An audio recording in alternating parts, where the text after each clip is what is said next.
pump it Do either up. of the streaming platforms have like an auto detection? So YouTube does have some crazy shit.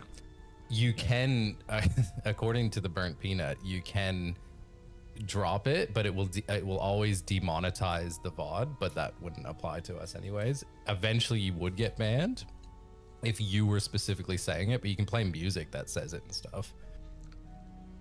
Has Peanut dropped it? Nah, no way. Because we don't know that he's white. Yeah, he has.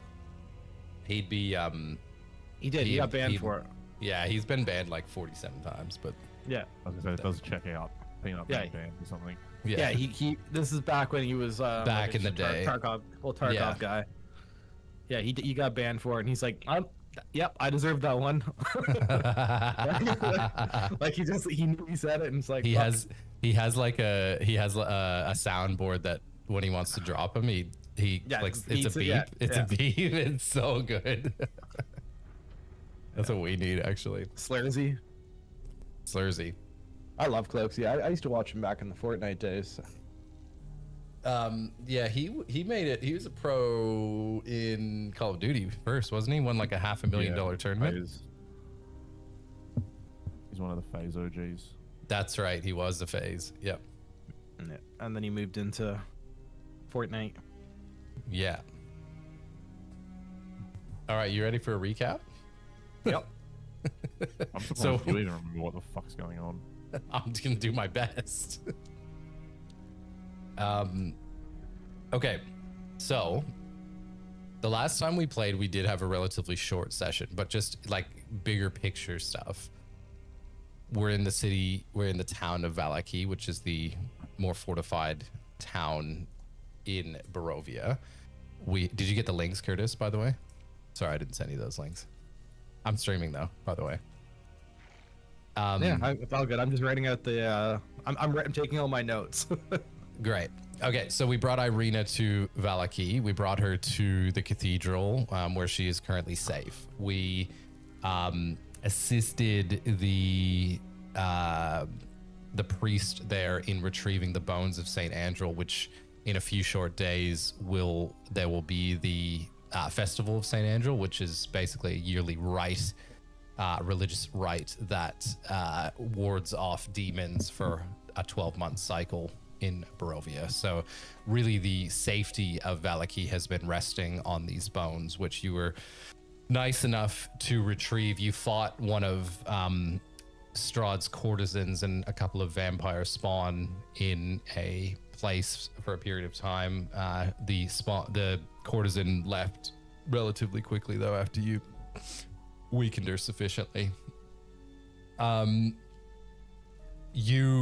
Main thing you did of most recent was you aided Fiona Wachter, who is a noble woman in Vallaki, who basically you identify her as the lesser of two evils, because the Baron Valakovich was just an asshole and an idiot, and he was fucking the town up, and he was like doing all these stupid parades and festivals, and like if someone wasn't demonstrating that they were happy, then they were getting fucking thrown in the stockades. Like it was just really it was really poorly run. And everyone was forced to be happy. So Fiona basically her proposition was she will take over, and she's like, I mean, I won't speak for the three of you, but just to sort of probe your memory, like she seemed reasonable enough, like diplomatic, but reasonable enough. You just shouldn't give you any reason to like not trust her, I guess, even though not many people seem trustworthy in these towns. What she needed of you though was to kill the bodyguard of the Baron, who was Izek Strozny. Izek was that huge hulking man with the giant like demonic arm that Horatio tried to break into the kitchen in the Baron's house to plant poison, while LePage tried plan A, which was to convince his way into into the kitchen by saying that he was a chef, which he rolled poorly on for a long period of time. Imaginable. What was that? The best plan imaginable. That Which whole was, thing. it all like made sense. Thought into the plan, and it just fucking That fell compressor's apart. not needed at all. The what? Compressor is definitely not needed. I didn't hear a word Curtis said. As soon as he gets excited, I can't hear him. It's like What you are need you to turn. talking about? Yeah, you need to turn something off. Like, is there any filter that's on? Like, Yeah, turn the it crisp filter. Is there anything else that's on? We turn off noise suppression. Is that better? No. I think he It's gonna needs be to turn worse. it off though. I think he needs to. Try yelling. Ah, Yeah, see, it worked. Okay. It just doesn't sound as good. okay. Well, that's what you're gonna have to deal with. We'll deal with that till we fix it. Because when you get excited, which is exciting, we want to be able to hear you. Okay, so the purpose of getting into the mansion was to poison the wine that Izek gets delivered to him on a daily basis. You were able to do this. I can't remember what it was that was successful in the end, but you were able to get the wine, switch the bottle. I think Horatio was able to do that ultimately. Switch the bottles, and the bottles were then delivered to Izek. You followed Izek to his daily spot where he goes to the Lake Zarovich, and he sits by the lake in solace, drinking his bottles of wine and finishing them. Solomon, you tried to approach Izek to like provide a bit of a friendly touch to try, but like given the amount of mistrust that you'd already sowed with Izek in the little skirmishes and making him poop himself, he wasn't overly keen to have too much of a discussion. I did that. Yeah, you did. You tried. I think you were close, but he wasn't gonna give you much because like he doesn't trust you, which was valid. A battle ensued shortly after Izek realized that he had been poisoned and obviously pointed fingers towards you, Solomon, given you were standing right there, and he had zero trust for you. So you was directed. That mistrust was directed directly at you. Combat ensued. It was a really big fight. There was a lot of people that I think 2 of you went down. Might have been only LePage that was left standing in the end, maybe. Yeah, LePage had the clutch. Horatio got his butt pushed in a couple of times. Just absolutely floored by he a was couple down of in the attacks. water. Yeah, he was floating. After that, Fiona stayed true to her promise. She swiftly, her and her accomplices swiftly went to the Baron's mansion, have since locked the Baron up inside, and she has assumed control of the town, and the town under the Wachter House control. So she did a little bit of a speech in the main part of town, basically said to the town that this has been fucked for a long time, but I'm here to take us into a new age and a new age for Valaki and a new age of prosper and growth for the town. So she didn't thank you 3 in public, like that would have been awkward, I think, but she nodded to the 3 of you as in thanks because you pretty much allowed for this to happen. All right, so the last session that you did was very short, I think, and you were at the inn having a night's sleep after killing Izek and visiting and doing that little session doing that little ceremony in the main square, and you had a visit from an apparition of some sort. You determined it to be an apparition. The apparition, like the room was cold. It was only it only visited one of you guys are in 2 rooms, so it visited Solomon and Horatio. It was like chilled the air. It put like a condensation in the window and wrote in the window, help Victor. When Solomon asked its name, it wrote Erasmus in, like, I'm talking writing like in the condensation. You couldn't see it, Solomon. And pretty much just as quickly as it showed up, it disappeared. It just said help Victor. And its name was Erasmus. where we will actually just any questions or anything we want to say before I sort of set the scene for where we're going to start. Did I miss anything? Anything worth discussing?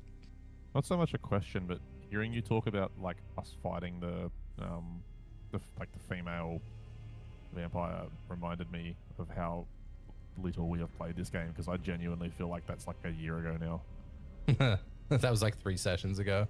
Yeah. Yeah, but even that was still like a long fucking time ago. Yeah, it was a long time. Probably would have been like, we do like 1 session a month, so if that.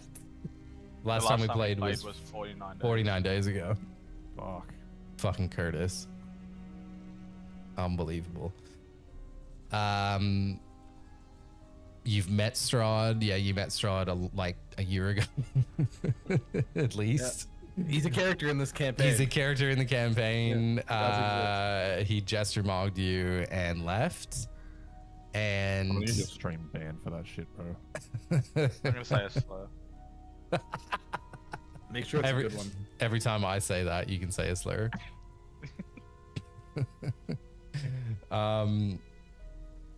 So Solomon, you head back to bed after seeing this apparition. Horatio, you as well. Solomon, you have a very restless sleep after this visitation.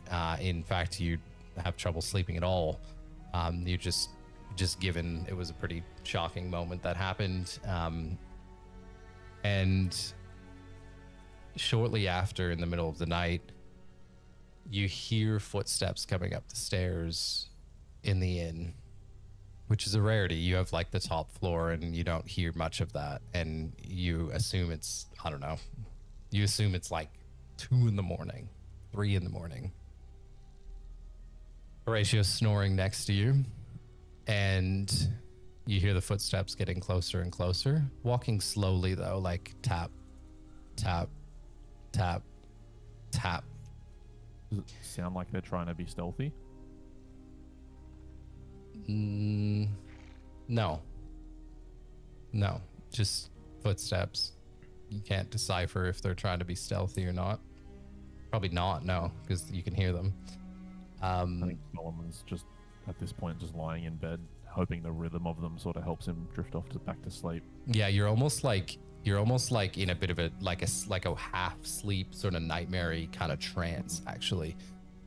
And just as you try and sort of close your eyes and ignore the footsteps, you flick open your eyes, and in the doorway is standing a young girl, probably about 8 years old in your eyes, and wearing like a white nightgown, hair scraggly all around her, she's looking towards the ground and just standing in the doorway.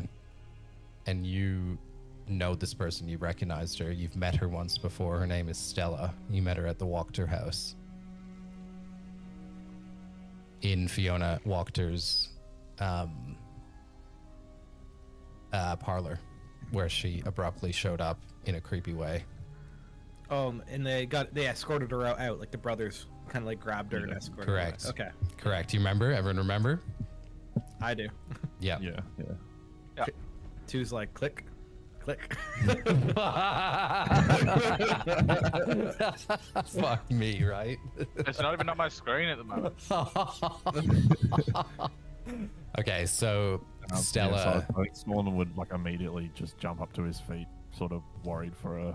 Does she look hurt or anything, or injured or dirty? She's like standing there, and it's like, if you can look at me, like she's like sort of standing there, like her eyes like are like roll, almost like you can't really, like you can only see mostly like the whites of the eyes, like they're almost like her eyes are rolled up, but she stands there like a ghastly figure, like she, just like you saw her before, but almost like she even looks more disheveled. Her feet are dirty, like she's been walking quite a ways, which she obviously has. You're pretty far across town from the Wachter house as well, like geographically. Like she's walked quite a ways if she's come here.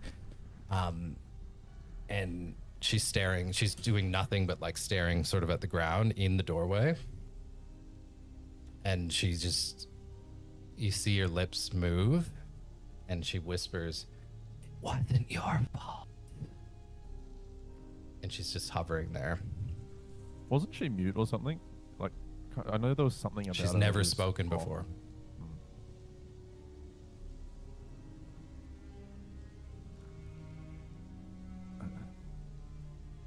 And she, sorry. Stella, why are you here? And she's like, she kind of like moves her head up, but she doesn't respond.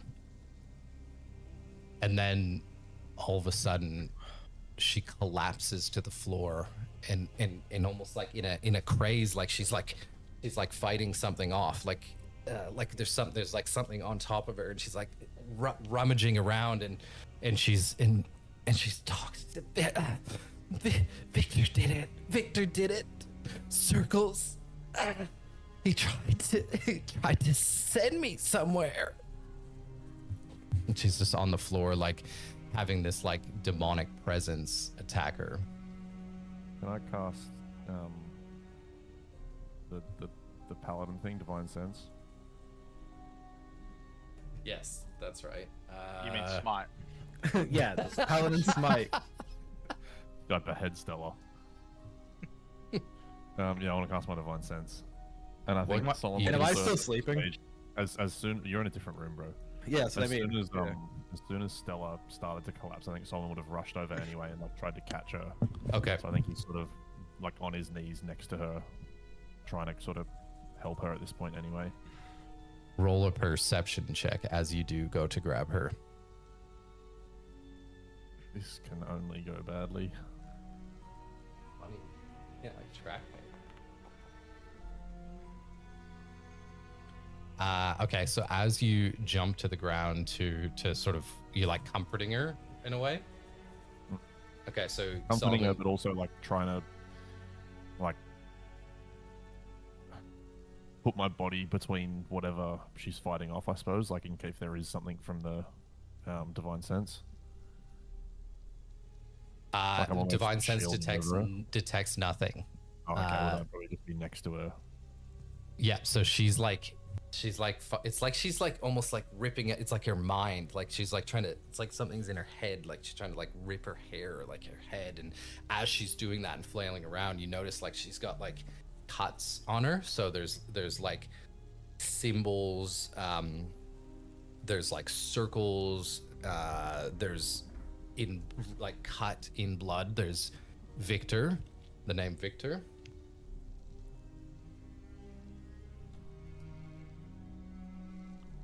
I'm not gonna do anything to help her.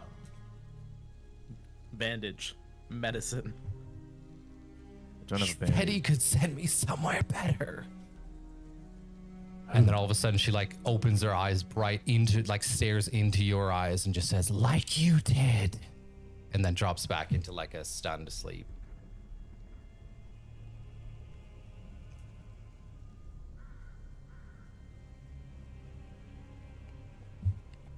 I think Solomon is sort of just sitting there stunned. He'd probably try and cast lay on hands on her. Lay on hands will, when you are going to cast it. Yep. So you cast it on her, and you do, like, she almost does look like she goes into like a more restless sleep. Like it does. She's now in your arms, but she's like, it does look like she's gone to sleep at this stage. You put her to, like, she's given her rest. Okay, I think I'd place her on the bed and immediately wake up Horatio.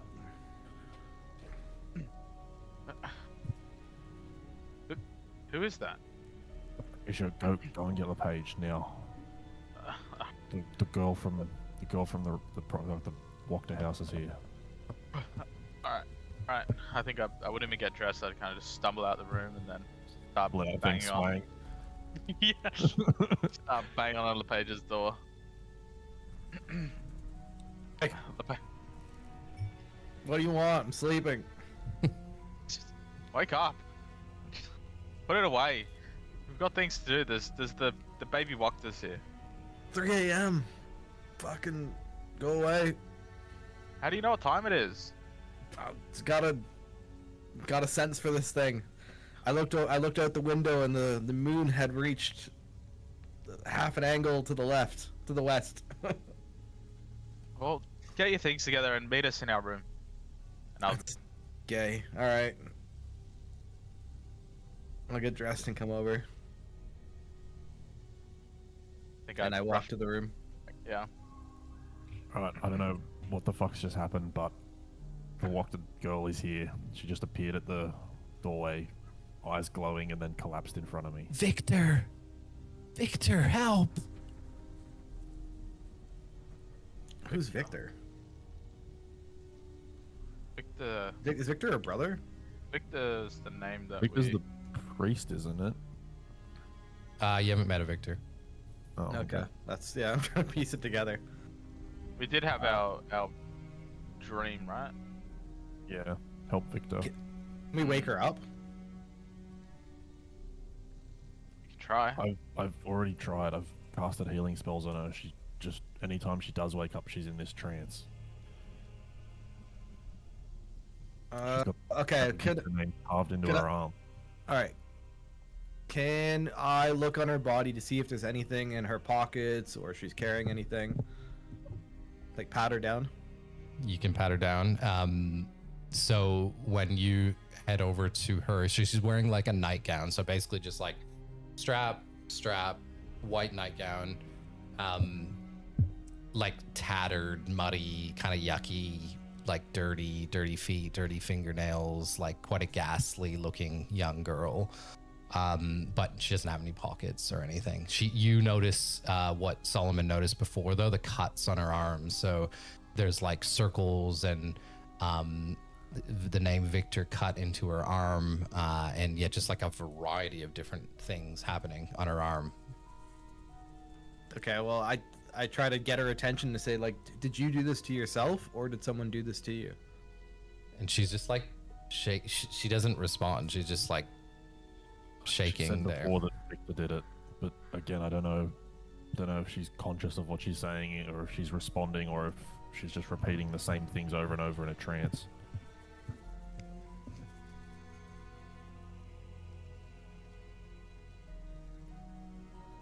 I mean, I guess we could take her to... Maybe we take her to the crypt, the priest. Do you think this is a good idea? Should we not take her back to her mother first? Seems to be possessed. Maybe her mother's the one that did this to her. I mean, it's possible in this fucking shithole, but I don't know if we can just do it without first seeing her. It's, at the end of the day, this isn't our child. But it's a child covered in blood. Wouldn't you want to take the No child blood. to the hospital? Oh, sorry. Yes, she is cut up. Sorry, my bad. Yeah. Wouldn't you want to take a child to the hospital who's cut up and then deal with the parents after? Wouldn't that... I'm going to metagame a little bit because you wouldn't remember the conversation you had originally about Stella. She lives at the Wachter house with her mom, but she has, for the last few months, Fiona said she has been like ghastly, like she's been in this state of, she used to be like completely normal, and then all of a sudden one day she came home from the burgomaster's mansion and she was like this, like gone. So this is largely also why there's been quite a divide between the houses as well, because she blamed the son of the burgomaster, Victor. Right. So that's all you knew. She used to be normal. One day she came home like this. Fiona's said something's been wrong with her the last time we spoke to her. I've got no doubt she's got access to a healer or someone who knows what they're doing. I think the best bet is we take her there and then go find this Victor.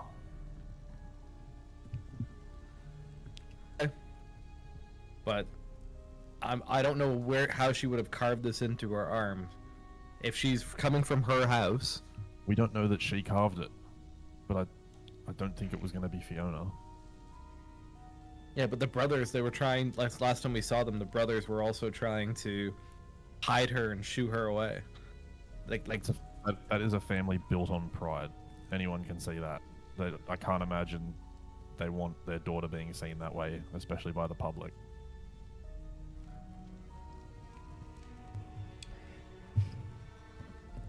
Well, if you want to go back to the house, we'll take her to the house. But I'm not sure that's the right way to handle this.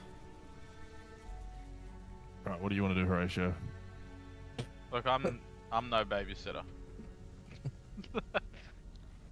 I'd rather not have to take care of this kid. We're still gonna have to find out what the fuck's going on.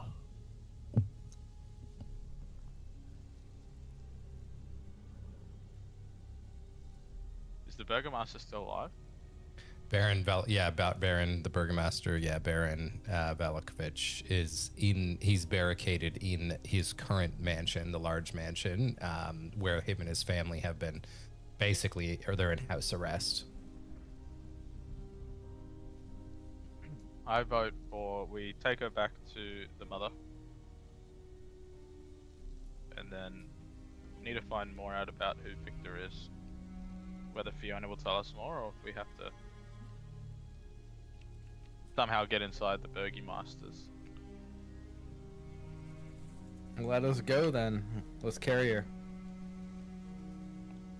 I'll take my coat off and try and wrap it around her. What the fuck was that? Oh, the fucking thing that popped up on my phone. No suppression. Just popped Yeah, up. you turned it off. Yeah. It was a fucking Drake song.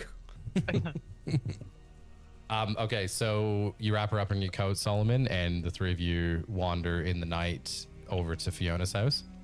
Yep. Right, so you walk across town.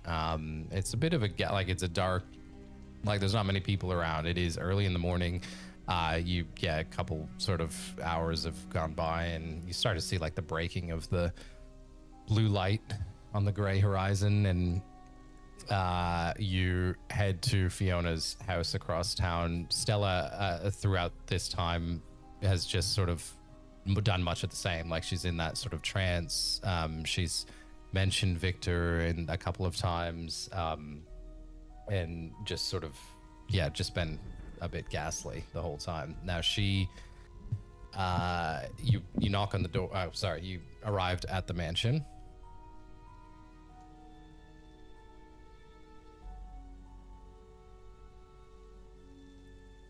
You knock on the door. Does anybody answer? I think I'd knock on the door quite hard too. Because I'd be yelling out, Fiona. Yeah. So the butler opens the door quickly. He is still in his dress robe, and looks at the three of you like completely surprised, and looks at Stella and just, oh my goodness, where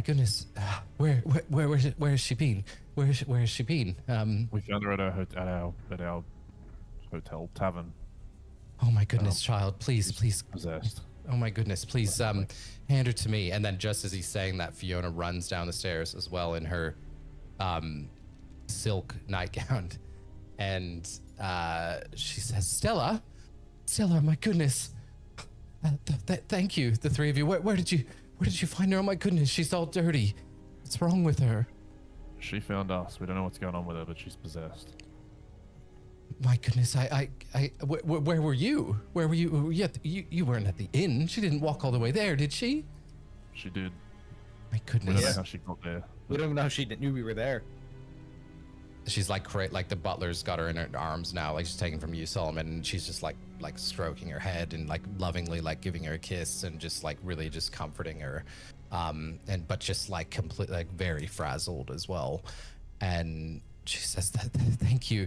The three of you just keep doing everything you can to help me, and I'm forever in your debt. I appreciate what you do. I just can't understand why she would have left to she came all the way to the inn and what, woke you in your bed?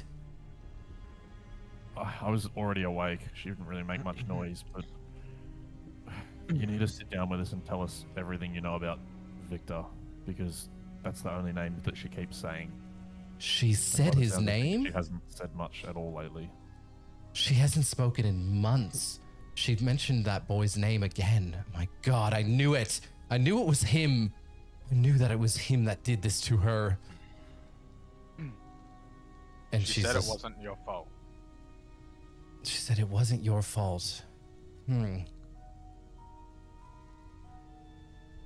Was Horatio Interesting. awake for that? He wasn't, no. He was mining in his dream. Solomon told Yeah. me some secrets, alright? Stella said it wasn't your fault. Solomon definitely didn't say that.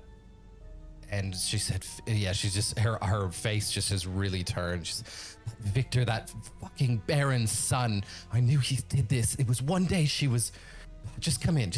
And she just sort of ushers you inside to get you out of the cold. And she says to, she actually, before she answers, she looks down again at Stella, and she like holds up her arms. Oh my God, child, your arms. And she's just like examining the cuts and the circles drawn and the name. She looks at the name. She's, that Victor. God, awful. Take her up to her room. And the butler just takes her up, and you don't see the rest of it, where she went. And she says, come inside, please. And there's another butler preparing tea just as this is happening. She brings you up to the parlor, and she lights a few candles around, lights the fire so it's warming up the place as well. And she says, Victor, she's talking about the Baron's son. This is what happened all those months ago. She had a liking to this boy, this Victor, and she was always spending time with him at the Baron's house. And one day she came home and she was like this, just gone, and she hasn't spoken since. My child is gone. She was so full of life, and this is how all that remains. It is very possible the Baron or the Baron's son did something to her, because she did say something about them saying that they could take her someplace better or different. Take her someplace better. She's always been, poor child. She's always been so afraid of this place and afraid of Strahd, and I've tried to comfort her, and she's always been so afraid, but I don't know what that means. I can't go to his house though. I just can't. Do you want us to go there in the morning? Like, do you want us to go check it out and see what's going on and talk to this Victor kid? Confront this Go Victor, there now. please confront this Victor. That family is cursed. What they've done to my child. I can't. I hate asking you for more help, but If we go right now, though, it's gonna be late and people are gonna think that we're up to no good. I own this town now. You may do as you please here. Well, can we have some guards to come with us then? Certainly, I'll send 2 of my men with you and address my men. My 2 men are standing guard at the mansion currently. They have a watch all night, and just utter the words to them, enchanted, and they will know that you've been sent by me. Is that some code word that we should know, or is that just? That's the code What- word that they'll know to not. They'll know? They'll know to let you through, essentially. Oh, okay. Well, thank you for that. But will we be able to get them to come with us with that? Or can I just say that? Yeah, want you to help my us. guards are Yeah. yours. My guards Perfect. are yours. Yeah, please ask them. Once you utter that word to them, they'll be at your bidding. They won't leave. They won't go beyond the mansion because that is their guard. But if you need them Yeah. to come with you in the mansion, absolutely, of course. And they'll have no issues with us if we have to deal with Victor in a more aggressive way. And she's just like looking at you and like nodding, like, Okay. by any means necessary. We need to find out if this is the first word my child has said in months. He must know something. He must. What do you boys think? I think we go there right now. Can we rush him? All right, so we're gonna go DDS him. All right. We'll buy. Wide. Yeah. Yeah. What's DDS? It's a Wildscape. It's a Yeah, Wildscape. you- Oh, it's a yeah, RuneScape thing. Yeah, you go for the double DDS spec when you're rushing. Oh, it's a On the rush Zer- move. Yeah, well, you got to be on a Zerker though. You got to be on a low level Zerker. Or a fuck are you saying, bro? Chaos Spear. A Chaos Spear can do it too. You gotta be bitchless. Yeah. Oh, yeah. Oh yeah. Gotta be yeah. bitchless. That's a prerequisite. Well, before we do any bitchless maneuvers, I'm just gonna grab my food at the front door. Please do. All right. I'll pour a Did you get- drink. During this time, can You we know just what make I got to. make our way to the Yeah. house, and then that way we can be at the house? Yeah. Unless we're about to get jumped on the way Yeah. down. Yeah. Yeah. And yeah, Solomon gets yeah. Yeah, unless we're getting rolled. roll And for Strahd steps out. yeah. Solomon's Roll AFK. for initiative. Aim for Solly. Oh fuck. I just rolled a 3 if that makes you guys feel better. I'm gonna roll. I'm gonna But roll not something. Well, I got my new dice. I'm gonna roll. Everyone roll a d20. I'm rolling the fortress dice that I have. I haven't played with these dice yet. How do I roll? How do you roll? Roll slash Yeah, how do you roll? Yeah, exactly. D. How do you do it? D20? No. I was rolling real life. Yeah, I'm Oh. rolling roll. Oh, that's not good. What are we I just- rolling? Just roll a D20s. d20. One Just roll. rolled a nat 20. Fuck off. I got Fuck 16. off. 16. 16. Good roll. Yep. What did I roll? I didn't roll it. Standard. Can I just make a side note though? That dice is so sick. Whoever that is, that Which purple and one? black. Yeah, it's fine. Where's that one? Such a Where's sick. that one? It's in his D&D Beyond. Oh, hold on. I want to see it. Roll it again. Yeah, but only if you let me take the second roll. No. Actually, yes. No, damn it. I That totally was is a gonna roll that. sick dice. How much did that run you? That's a $20 dice. Didn't pay for it. What? No way. What are you talking? Do you have to pay for dice? I just have that. Oh, you just make them. On D&D Beyond? Yeah. No, I didn't know that. I thought you had to pay for them all. All right. So we're at the manor. Yep. So in front of the manor, there are 2 guards brandishing like halberds, and they're like garbed in purple robes, like hooded, and then they kind of have like this like silvery mask that covers like their eyes and like droops down over their face as well. So like quite a just like a light mask. They're wearing like leather armor underneath their purple robes, and they're just standing there in the dark. Well, it's the very, very early morning now, like dimly lit early morning. All right. Well, I walk up to the 2 guards, just kind of like tiptoeing towards them because it is still early, and I say, "Enchanted." At your service, friend of Wachter House. How may I help? We need your help. We need to investigate Victor. We believe he's done something to the daughter. Victor, the young lad that lives here, of course. Would you like us to take you to his room? He hasn't been out of his attic in months, I swear, even since we've taken over this place, that he has not shown his face. I don't even know what he comes out to eat. He lives in the attic. I'm happy to take you there, sir. Are there any other guards or friends of Victor who would be in the way, or could we have a straight shot in? No, so we've been holding the Baron and his family. His Baron, his wife, and his only son that we're aware of is Victor. So they've been the only people here, and they've actually like locked up the door from the outside, like it's a double door, and they've actually put like a piece of wood bar. on Yeah. a bar. Yeah, so they've like locked up the house, and they've actually like barred up the bottom floor's windows as well. All right, perfect. Yeah, well, please take us to Victor's room immediately. Certainly.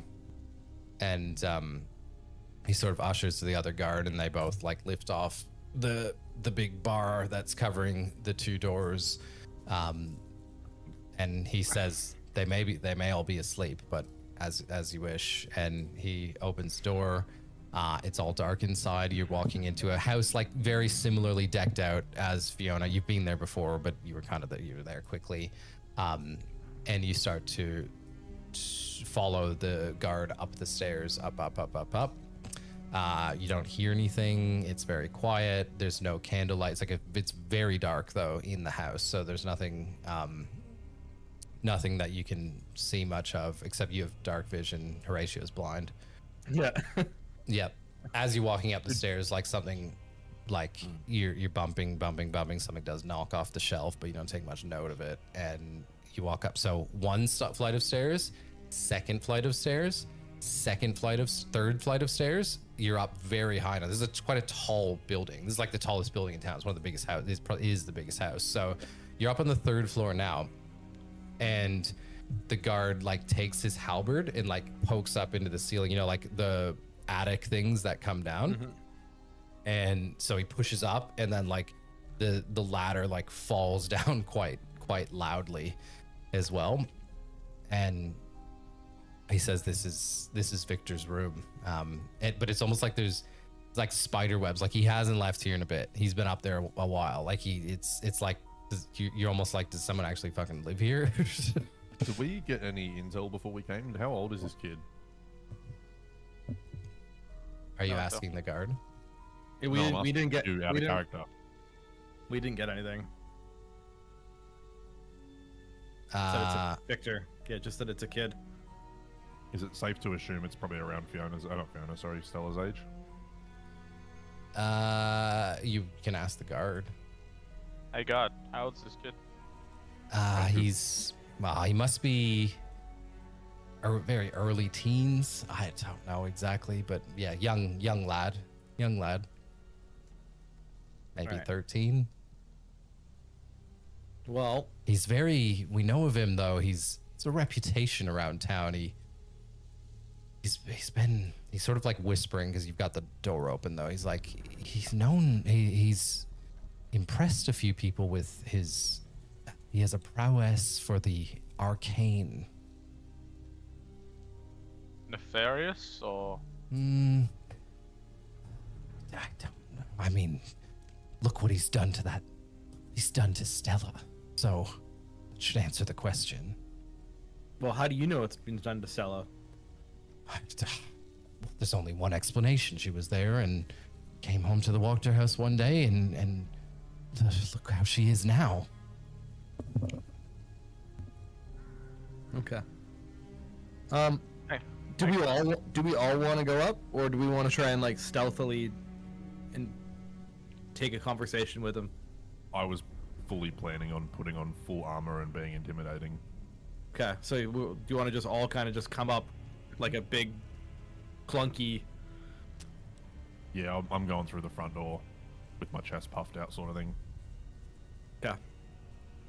I guess yeah, we'll all go up menacingly, but we'll let Solomon kind of go for the intimidation. Solomon, are you going up first? Sorry. Mm-hmm. Yep. I was playing RuneScape.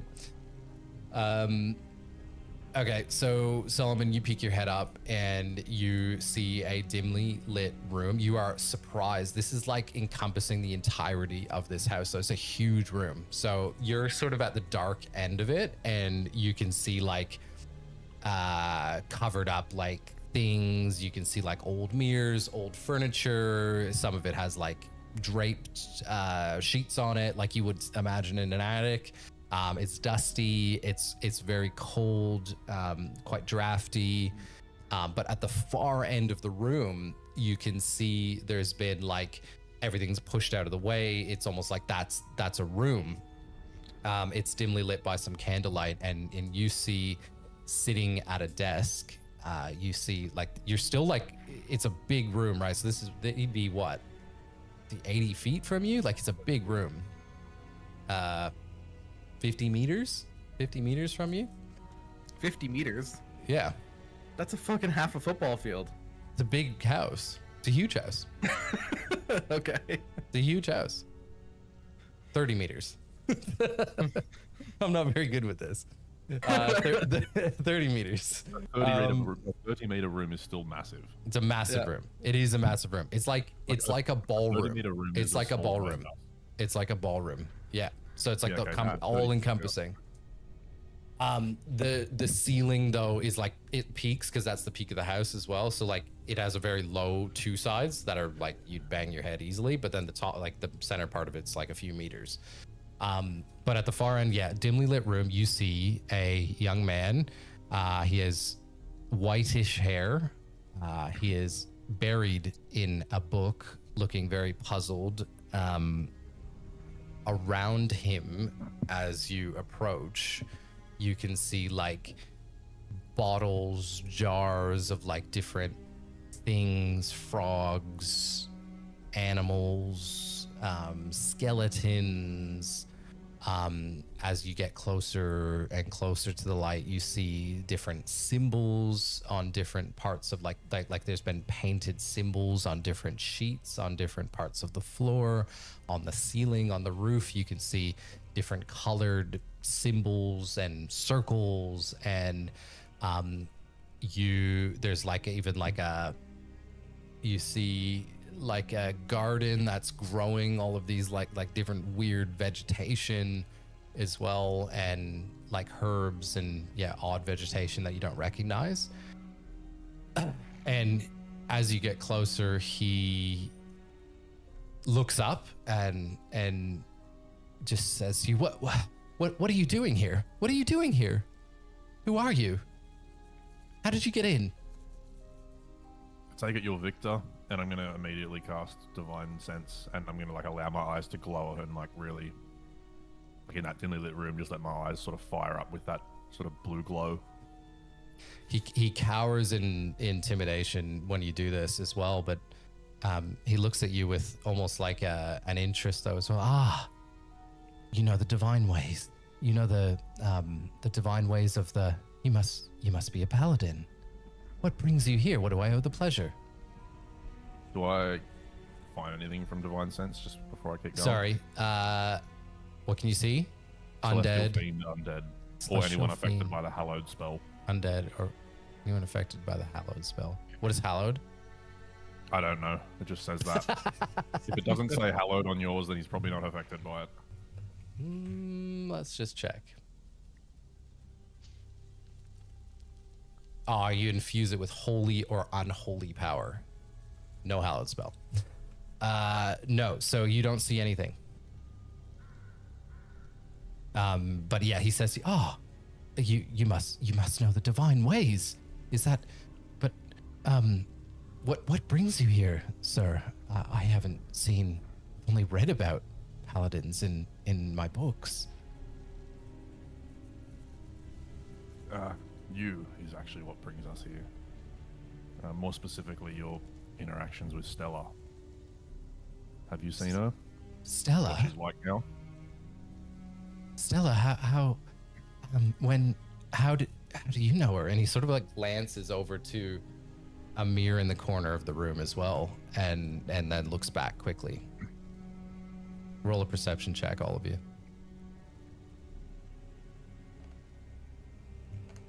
Perception, eh?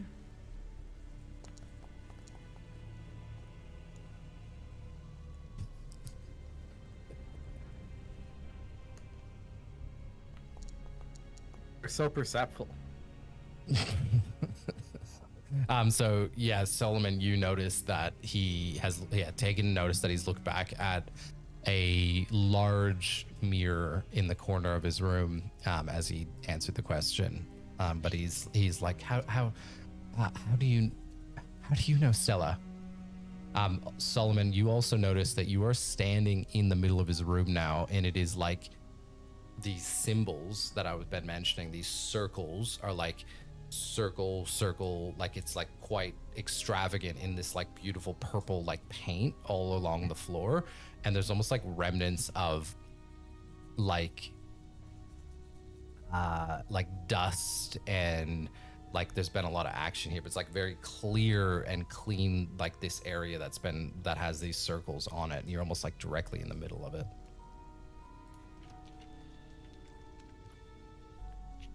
Can I, even if you let me make it a disadvantage or something like that, just because I'm trying to do it very quickly, can I roll Arcana to discern anything about that mirror? Is it magical? Yes, absolutely. Roll it. Flat or a disadvantage? Because I'm trying to be Just go. like quick here. Yeah, you don't need disadvantage. That hurt, by the way. Fuck you. You can tell that this mirror is what kind of magic? Penis magic. You've seen it before, so it's, you know that you can tell that this is a spirit mirror. You've seen it. You've seen one before. I don't know what kind of magic it is specifically, but you recognize whatever magical aura it has, and you know that it's a spirit mirror. Okay, I think it happens all within a very quick second. Then Solomon catches that little glance over at the mirror, clocks what it is, and then he immediately casts Misty Step right next to the mirror and bashes the thing clean off with the back of his sword. Smashes it. You smash the mirror. Yep. Okay. Immediately. So Victor says, "What have you done? What that, oh my gosh, that was my only way of speaking to her." To who? Fuck off, bro. To Stella and Erasmus, you fool. Why would you do that? Who's Erasmus? Erasmus, just please tell me your names. Like, what are you doing here? Are you here to help me or hurt me? Yeah, why are we here, Solomon? Look, And he's like alright. jumped over onto the mirror as well, and he's actually he's casting a spell on the mirror right now. You can see him. He's like uttering words, and he's casting a spell on the mirror currently. I cast Hold Person on him.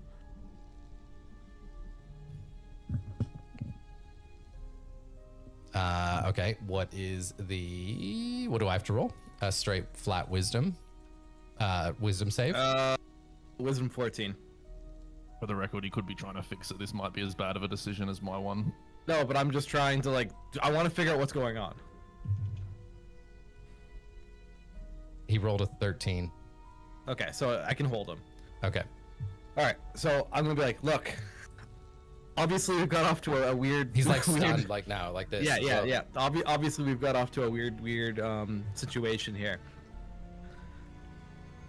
I don't want to hurt you right now. I'm just holding you to kind of control the situation. If I wanted to hurt you, I would. He's like a 13-year-old kid. Yeah. As well. He's like, Yeah. yes. Yeah.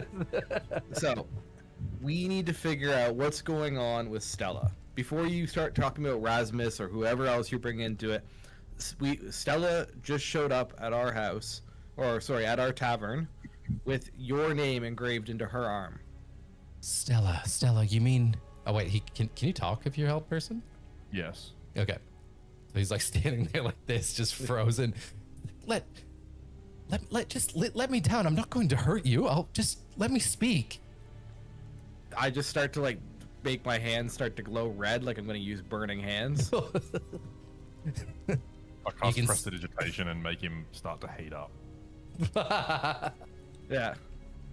And he looks at the two of you and he's just like, divine users, incredible. Please, I only want to speak to you and learn from you. Maybe perhaps. Yeah. Then I stop. I turn off the fire kind of in my hand and I say, magical users. Then talk to me about Stella. The reason why we're here is Stella. I want to speak about Stella as well. Thank you. So have you let go of him?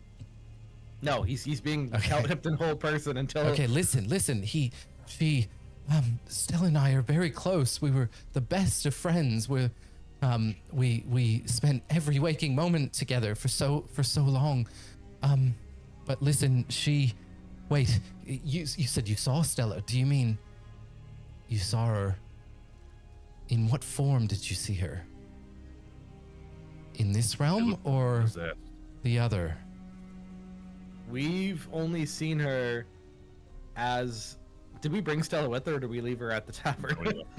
Yeah. Well, not tavern, but the house. No, we've only seen Stella.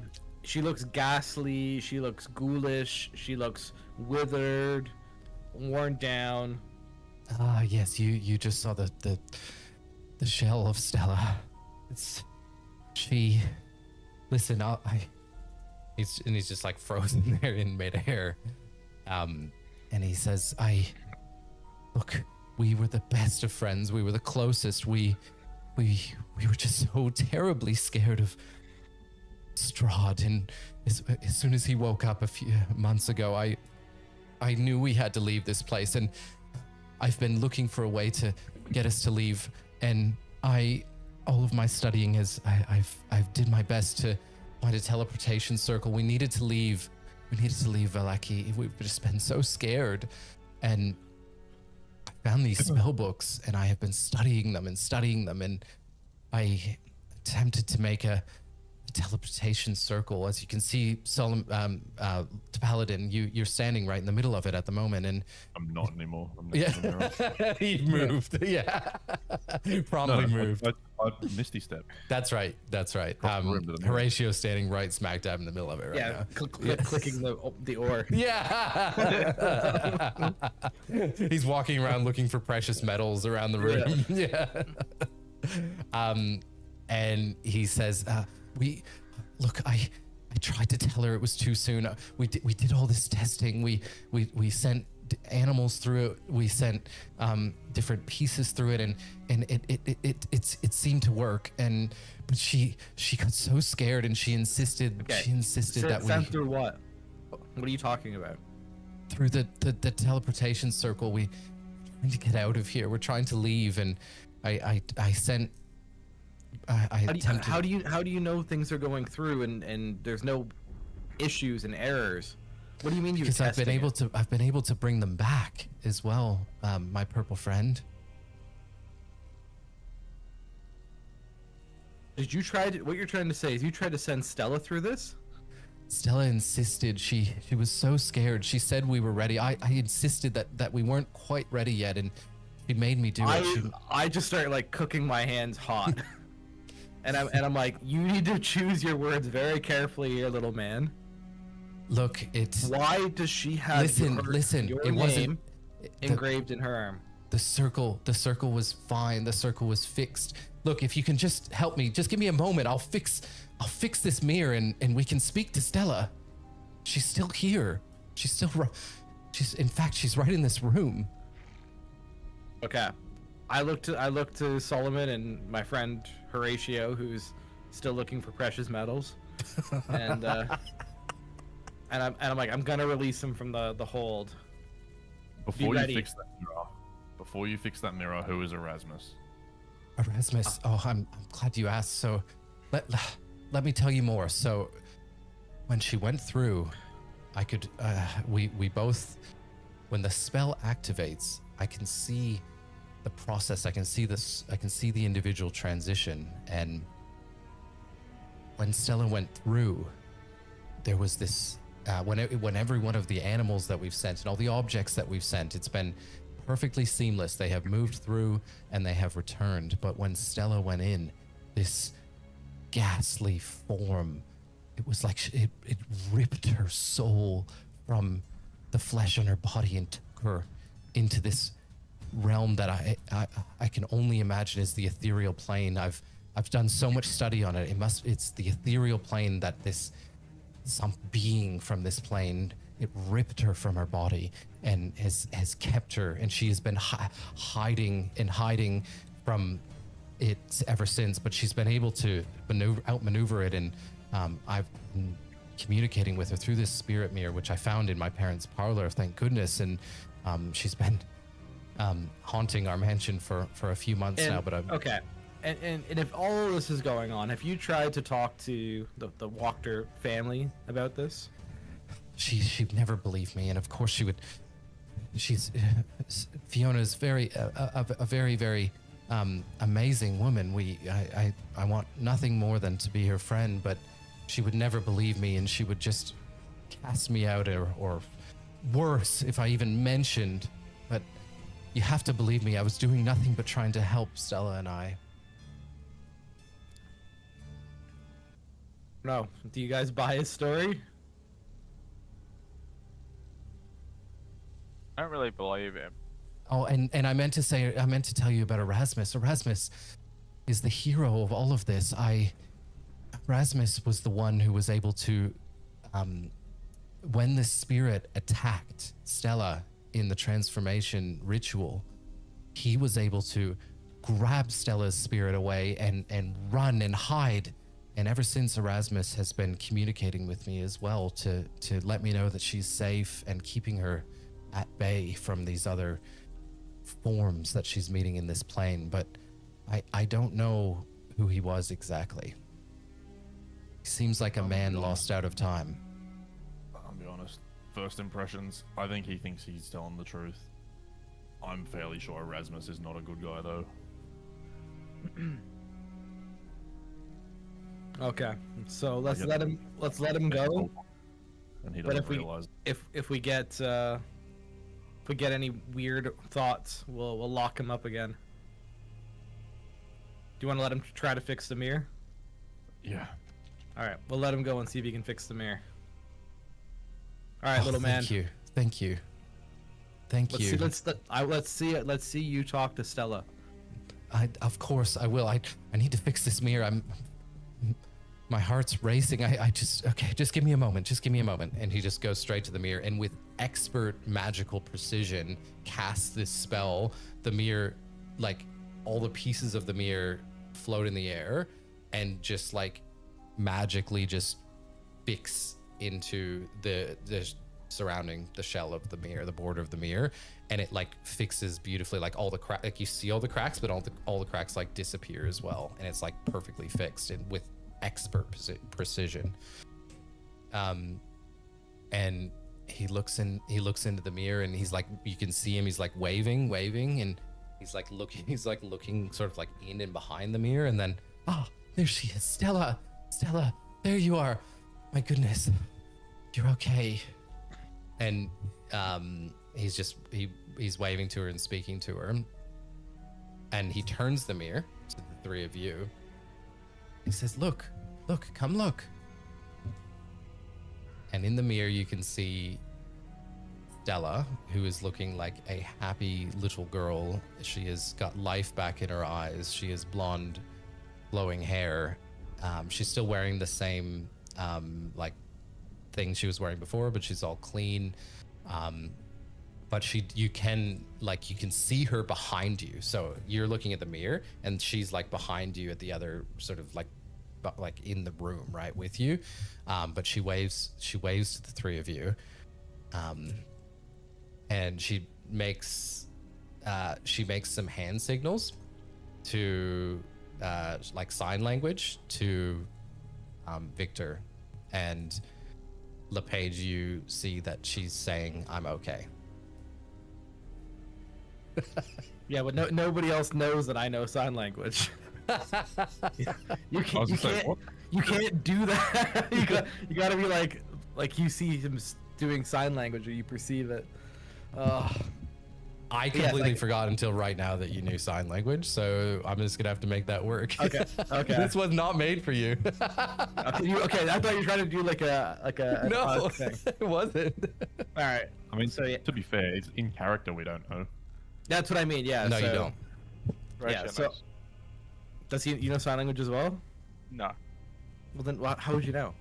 I know that you know sign language. How do you Just know that? metagaming from now on. Oh, okay. Yeah, you're metagaming. Yeah. So you're fit. All right.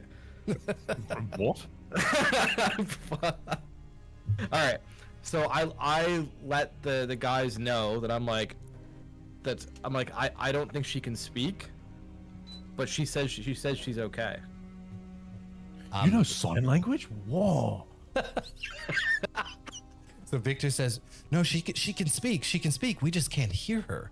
We can't. The mirror. She can hear us, but we can't hear her. It's only one way. She can only hear what we say, but she can't hear. We can't hear her. So, we've managed to figure out. I've managed to teach her sign language, in order for us to communicate, as well as Erasmus.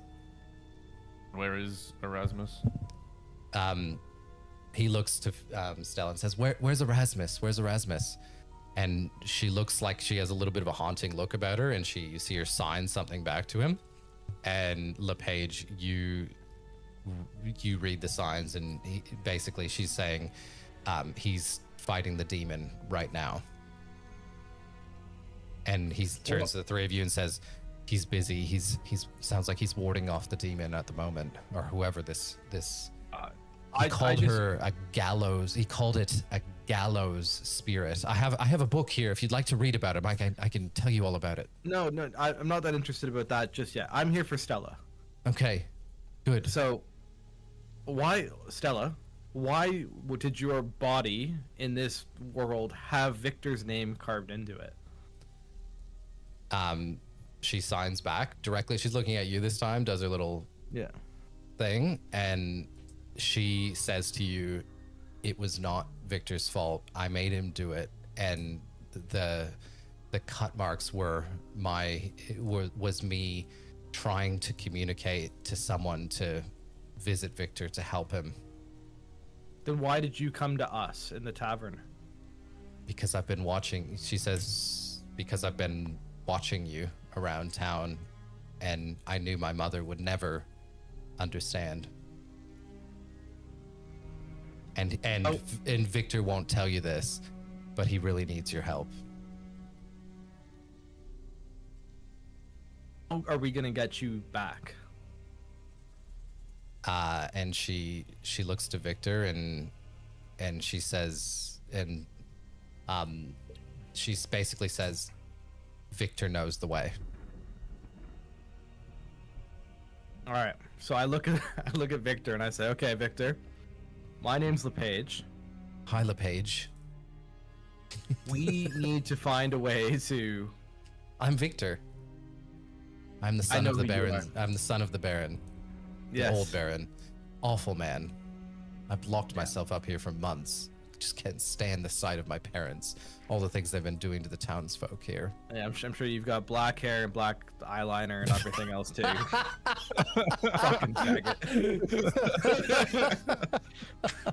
While Horatio's currently going through his makeup case in the side. He says, yes, LePage, and please, can I introduce myself to your friends?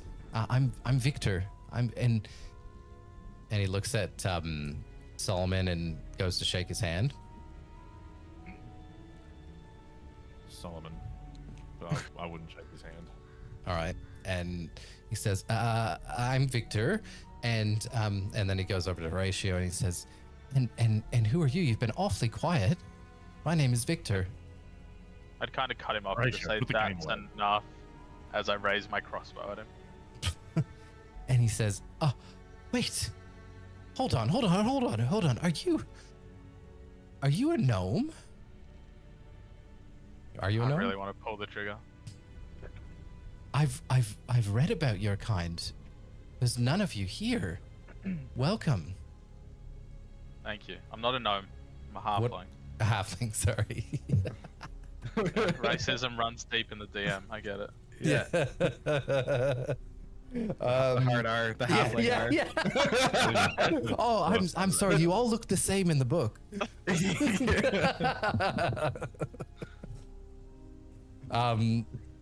He says, "Okay, look, listen. I know yes, of course we've just met, but if you're here to help Stella, they must have called you for a reason. Have you met Erasmus before as well?" No, that's kind of my next worry. Is I want to meet Erasmus. Something about him doesn't sit right with me. Yeah. How's this You guy? met a ghost called Erasmus. When? Very briefly, at the beginning of the session, last session.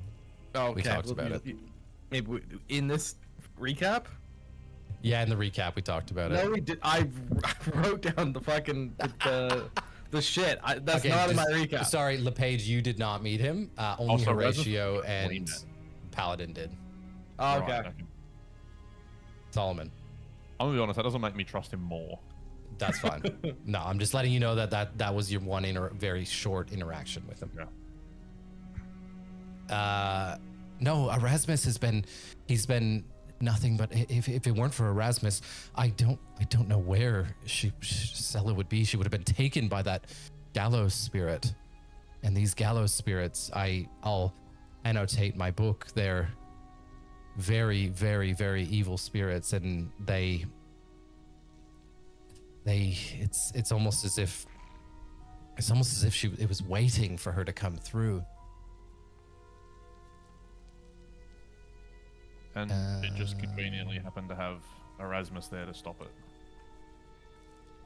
I know not more. I have been building this relationship with Erasmus for some time now. I've also been able to teach him sign language, but all I know is between and LePage, you're looking at the mirror, and Stella said she says Erasmus is the only reason I'm still here. All right. Well, how do we get you out, Stella? And he looks at the three of you, and he looks to you, Horatio. Have you even introduced yourself? No. Okay. So he says, "Sir, can I ask? I've seen the two of your friends perform magic, but do you have any hidden spells that you know as well?" Go on, Horatio. Show him. Show him that thing you do with your dick. It's a kickstand.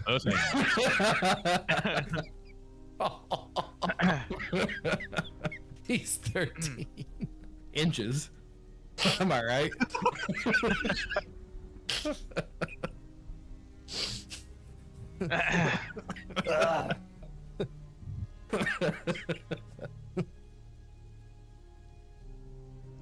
No.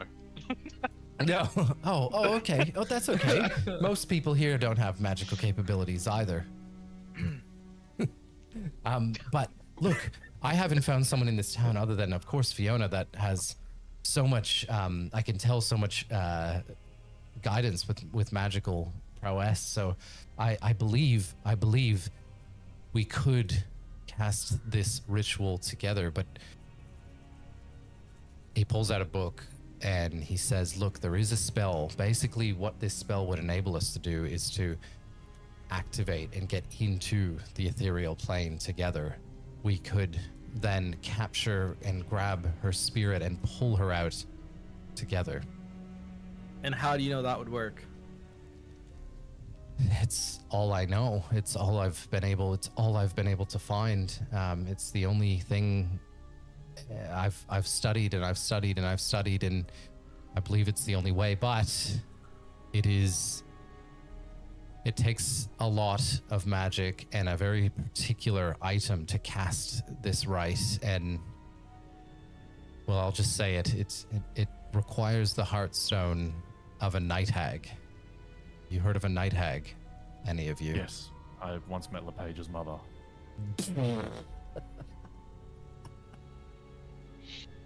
She was very kinky. That was very good by you.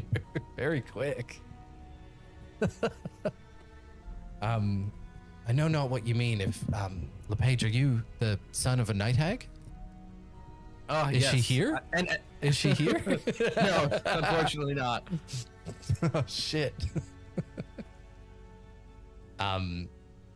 And Stella signs something, and you sort of catch the tail end of it. LePage, and she's talking to Victor, and says that she has seen what she believes to be this like gaunt, horned, evil looking, like black spirit kind of thing with like golden horns and like yellowing ghastly teeth of like this older woman, this like spirit that she's seen. It's been for the past few months haunting the Barovians outside the gate, but has since found refuge in Fucking bitch with the cookies. with the tarts. The tarts, that's it. The one that You got remembered something. Yeah, the one. That's what got fit. Yay! I've still got no. It didn't get me. We did an inside check. We know what they are. I bought one Yeah, anyway. Because you do it'll be know. useful. You do know. So she says that, and she says, but he says, look, in order to capture. So he's got his book, his book right now. You see the outside cover. It's an old, like, moldy book. It almost has like an arcane, like, blue, like, going through it though. Like it's a very, like, it looks like a magical book, and it's called, you read the outside of it, it's called Ethereal Entities, Denizens of the Unseen Realm. And he is just like scrolling through the pages. And so yes, it will take the Heartstone of a night hag. But in order to capture a night hag, we would need to be able to, night hags are able to go freely between this realm and the ethereal plane. In order to capture one here, we would have to perform a ritual in order to capture, like, we would have to perform a binding, a very powerful binding spell on it to capture it in this plane. In order to, there's only two ways to handle it. We must get one willingly, which would be very unlikely unless a significant bargain was made, or still he's just reading as he's talking as well. Or of course we could take it by force. Paige, for some reason, binding rituals do seem to be something that you would be good at. I have been studying the binding ritual, and I can perform a minor binding ritual, but I'm going to admit there's only one person I know that could do one as powerful as this, and it's Fiona Wachter of Wachter House.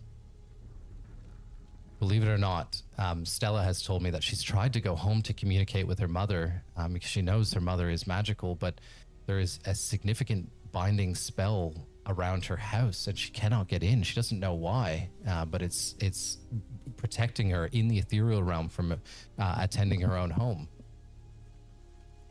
Is there anyone else magical in the other realm with her that could possibly be doing this? No, as far as I've read on these binding spells is they can only be created here, and then they are for the ethereal realm, but they can only be created here.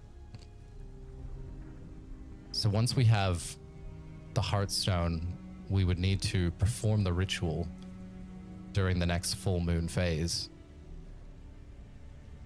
But to get the Heartstone, we need to talk to Fiona Wachter. We would need to convince Fiona to help us. Are you friends with Fiona? Do you know her? She owes us a few favors. But You think she'd believe us? I wouldn't believe you. we're gonna have to take you with us. I can go, but I don't know how she'll react if she sees me. She believes that. Can we take the mirror with us? But if you're very careful, or perhaps, could you convince Fiona just to, Stella, you could tell your mother everything, couldn't you?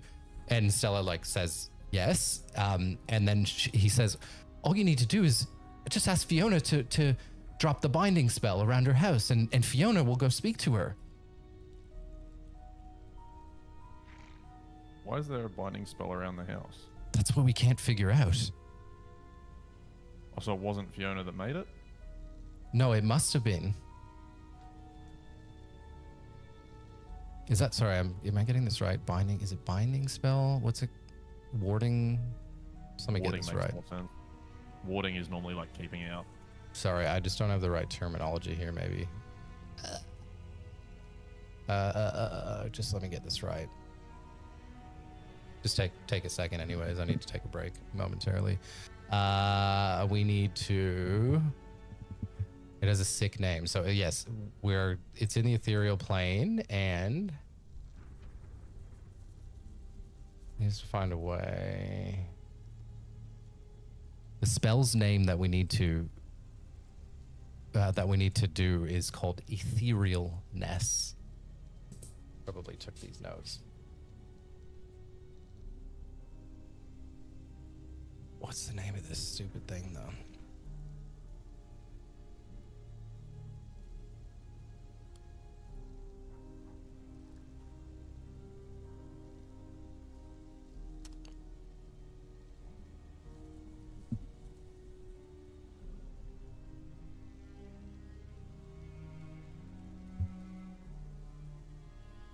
A binding circle. That was right. A binding circle. So that there is a warding circle around Fiona's house that is preventing Fiona from getting inside of it, and it has been for since she's been there. Right. Binding circle stops them moving. Warding prevents people from spirits from getting there.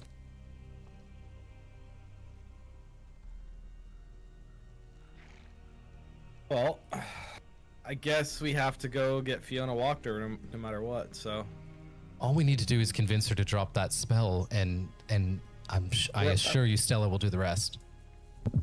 well, that's why I think we need to bring you, because she's not going to believe us. You Because can, she or thinks bring. you have everything to do with this. Well, he does.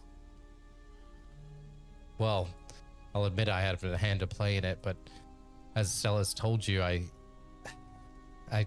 warned her it was too soon. But we can fix this. We can save her. I know we can do this. I know we can.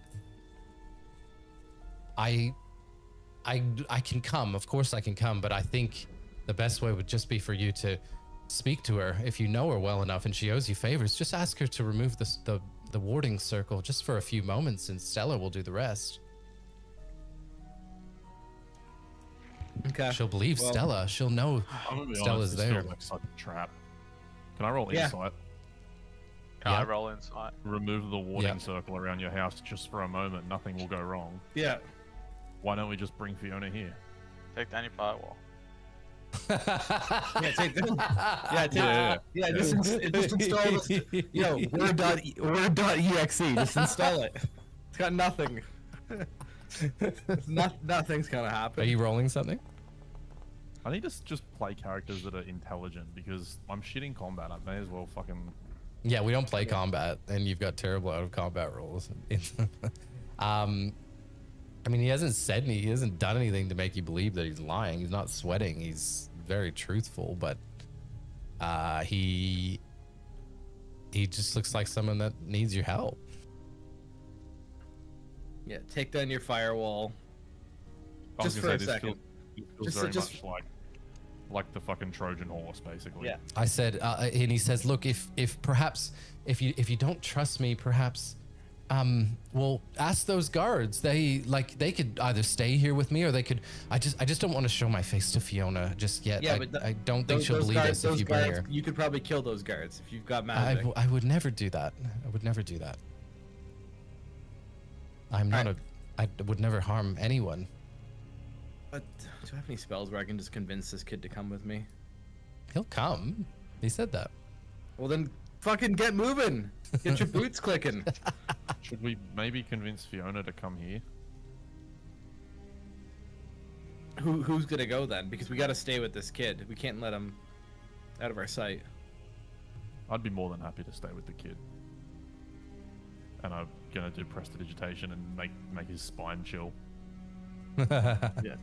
Yeah. And he just sits PDF back. He just sits in his file. chair. Yeah. Yeah. Dude, He just installed something on him too. He says, "Uncle, Is that you? is that you?" It's been so long. Solomon is no longer gonna spend time with the kid. All right, I go back to see the Walker house. What are you doing, Horatio? I will also come back with you. Alright, Alright. Big paladin should be fine on his own. Oh, my friends, LePage, Horatio, where's Solomon? What have you been able to find out? Look, Stella, she's okay. It feels like she's been though. Ever since she's deteriorating even faster. I don't know All right. what's gotten into her. Tell me what has happened. This is gonna sound very confusing, You're not gonna like And- this. and I don't know how to make it sound normal. But do you have some sort of spell protecting your house from another plane? She takes a step back. And she says, how do you know about that? And what does this have to do with Stella? Would you believe that I know you're she's- powerful, LePage, but how do you know? Would you believe that your daughter is in that other realm right now? My daughter is in another realm. Which realm? What do you The mean? ethereal plane. The ethereal plane. She would have. She would have come The to see Victor me. boy has put her into that realm by her own choice. Victor did this. What he locked her in the ethereal plane. No, that's not what I said. It's going to be very confusing. Done. No, I'm listening. You know I trust you. Please tell me all. Without going too far into detail, your daughter wanted to escape. She wanted to escape the land that she's in. She's terrified of Strahd. Yes. And Of he's course. used a teleportation device, Oh, circle, gosh. That and he's fool. put your daughter into the ethereal plane, and she cannot get back. So he casted. He attempted to leave, like him and Stella to leave. She tried to leave me. But how have you seen her? How do you know this? I've seen her with my own eyes. Where? How did she speak? Did she speak to you? She spoke to me through a mirror. My goodness. And did she tell you about the warding circle around our house? No, Victor told us. That would explain why she wouldn't come to me. She would know. She would know.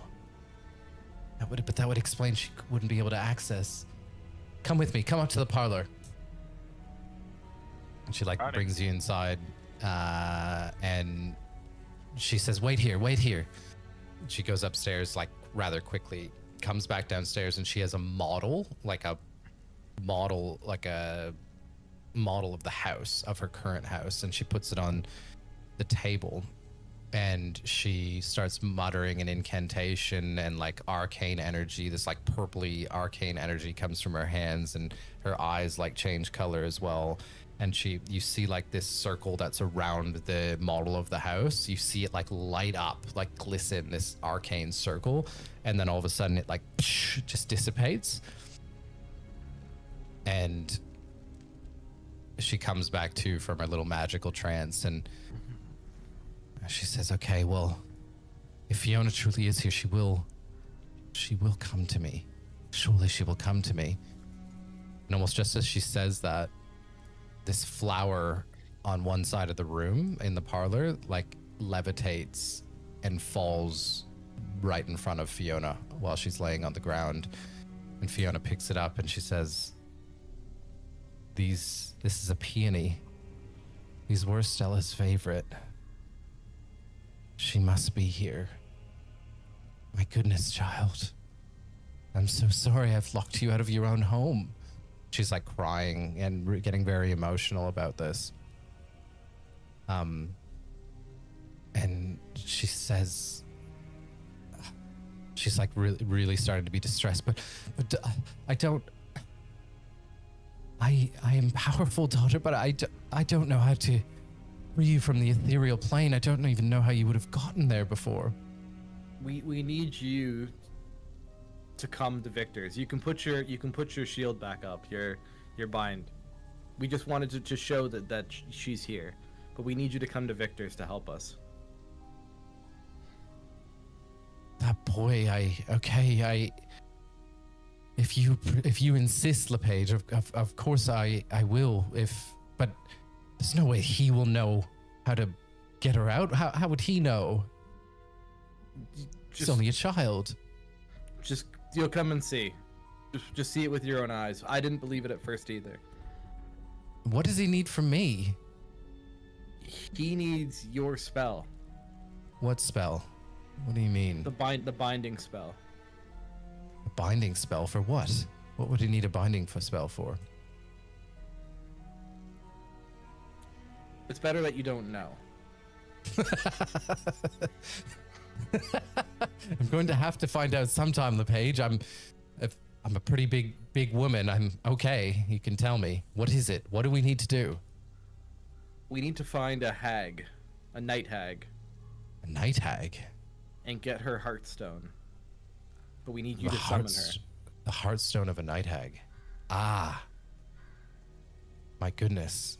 That would be wrought with danger. And so he would need... Jesus, it would be wrought with danger. If, I guess, what he needs is me to perform the ritual in order to bind them to this plane so that we could... So they couldn't escape. We could, I guess, take the heartstone if we were able to. It's holy, though. Night hags are very powerful beings. We're very powerful, too. Got it. Well, I mean, I can do it, but I know not of where one lives. Do we have any leads? No, not that I'm aware of. Okay, well, this will take an enormous amount of energy and an enormous amount of power, this spell. This will be... All I know of night hag, I've studied night hags. My mentor taught me much about them, and I know that they often come in threes. They leave in covens. If we were to do this, we would have to trap every one of them in the same binding circle. If even one of them was not there, they could pull the others into the ethereal plane and escape us. I'm willing to do anything it takes to get my daughter back. What do we need to do? You need to come with us to Victor's, Certainly. and he can explain the rest. Okay, I will. And she gets up. She goes upstairs to get changed. She gets into like some boots and some pants and like a button-up vesty type thing, like a coat vest thing with like some nice buttons, like out of her normal dress wear.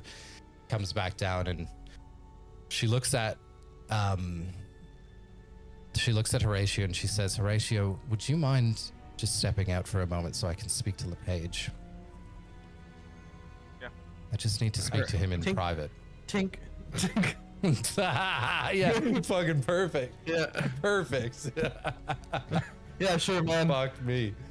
And so you go outside quickly. You just go outside the parlor. She closes the doors and she starts to like speak in a softer voice to you, LePage. And she says, "LePage, like I said, I will do anything to help my daughter. I'm with you, but this spell will take a tremendous amount of magic. And look, I know, LePage, that you have an attachment to other realms as well, and I will need something from you in order to cast this ritual." What do you need from me?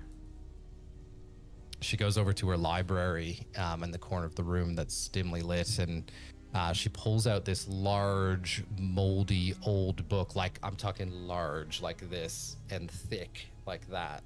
The pages are like you can see the pages, like they're all like ratty, but like thick pieces of paper. They almost look like skin. She comes over and like puts it on this pedestal that's sitting next to her chair, and she says, "In the fight against darkness, we must have as many allies as we possibly can. And from you, LePage, I will need a connection to your patron in order to channel the magic needed for this binding ritual. I will need you to sign in blood and provide the name of your patron so I may call on him when the darkness gets great enough." Fuck, I don't even remember the patron's name. That's okay. I knew you'd say that, but we'll figure it out. That was like fucking a year ago when we came up with that. So, and she like presents like this ritualistic knife as well, and she says, "I will need you to sign in blood and tell me the name of your patron." But what if my patron doesn't allow for that? This is a bond that you will This is a bond that I will have with your patient, with your patron, that I may call on him in his power for just this moment. Yeah, but how do I know that you're not going to try to use this in the future or again? You'll look, LePage. This is your daughter we're trying to save. I don't have to give things up for you. If you want your daughter, there's other ways to figure it out. I knew you would say that. I knew you would say that, LePage, and I can't think of another way to channel this magic without the help of your patron. I have seen him. I've seen him around you, and I've seen the hold that he has on. He must be very powerful, I can tell, and his power seethes through your veins. And you have to trust me because it's my daughter. I need to save her, and this is the only way I can feel that I'll be able to channel enough magic. You just have to trust me that I won't use it for other malicious means. I don't think it's my contract to sign. But what I will do is I will try my best to channel the patron when we get there, and I'll try to communicate with him. I don't know if it'll work. I need the patron's power through me. I need to be able to channel it through me for this one instance. Then I don't think this quest is going to be good for your daughter. What's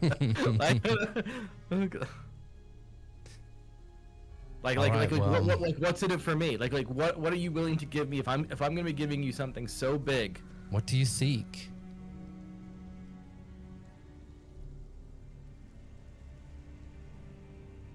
How do we kill Strahd? Strahd.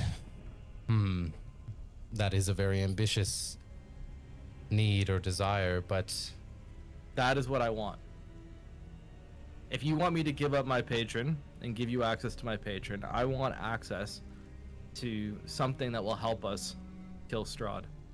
Look, as you know, my allegiance to Strahd is required for the safety of my town. I have played into, and I know that the best way to play into Strahd is, of course, to fight fire with fire and just simply give him what he needs. But you know that it is purely for the safety of my town that I've had to do that.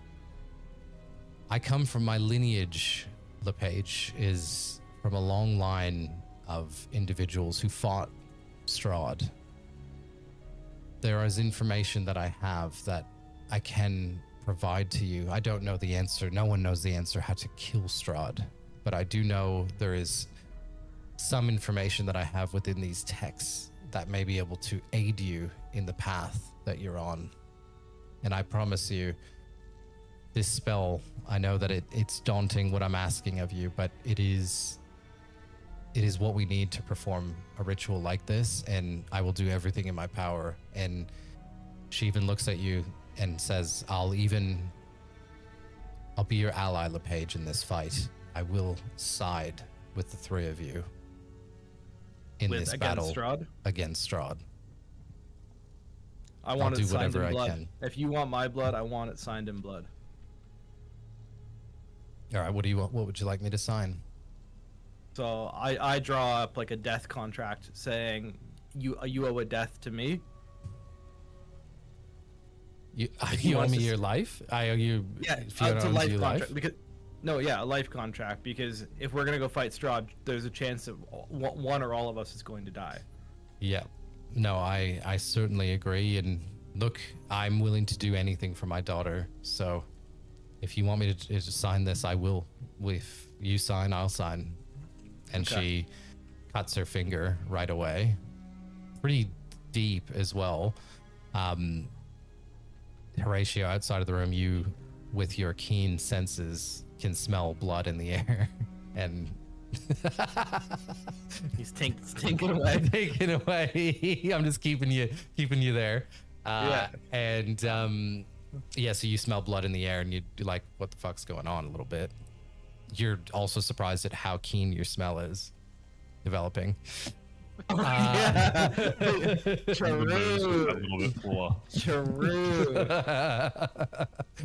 Yeah, we haven't fixed that yet. Yeah.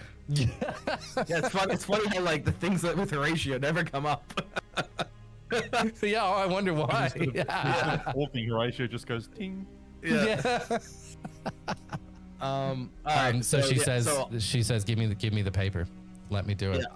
I agree, and we swap papers and signatures. All right, so you sign her tome, which and then so in the tome when you're going to sign it as well, it like has like a lot of names in it and stuff, but you can't really like decipher anyone specifically. So you sign your name in blood and you write the name of your patron next to it. Yeah. I take And a she contract from her. signs. Yeah. Walked and you walk outside and see Horatio, and well, she looks at you and she shakes hand as well, like a blood pact. Yeah. Yeah. And you take it. All right. So you walk outside of the parlor. Thank you, Horatio. My apologies for keeping you waiting. And you head over to Victor's house. Yeah. All right. She walks in. The Baron's awake at this stage, but she like ushers to the guards, like, get them out of my sight. I don't want to see them. We have business with Victor. So they go up to Victor's. You all go up to Victor's room. Horatio, Solomon, what are you doing with Victor up there? I think I'm just asking him more about what's his name again? Erasmus. Erasmus. So You've asked him a few questions about him. yeah, what does he look like? How old is he? He seems like Mr. Paladin, sir. He seems like a man out of time. His clothing, he wears clothes that I don't recognize. He seems, he was about, let's say, would have been early 20s, I think. He hasn't aged since I've seen him, but his clothes are different. He said his name, he's told me his last name was Von Richten, and he provided me the directions to find a book called Von Richten's Guide to Valaki, and I have this access to this book, which I have studied. I can only imagine he must have some relation to this Von Richten, or he's told me that it's a relative of his, but he hasn't specifically specified who it is. But yeah, he seems like a man cut out of time, but I have no idea why he's trapped in this realm, but he's done nothing but help us ever since we've met him. Has he, and this might sound very out of context, but has he mentioned werewolves at all? He knows much about werewolves. It's like he fought them way back in the day. He knows much about them, lichens, and everything about this land. The wolves, the bats, the trees, everything. And the vampires? And the vampires. Does he mention Strahd much? We haven't spoken about it specifically. Of course, he's only seen me since the day that Fiona went into the realm. We met him then, but we hadn't specifically spoken about Strahd.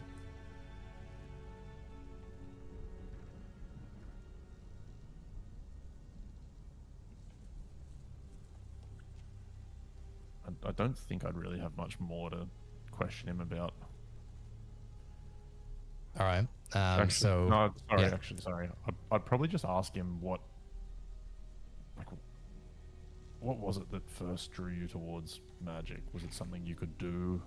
Someone?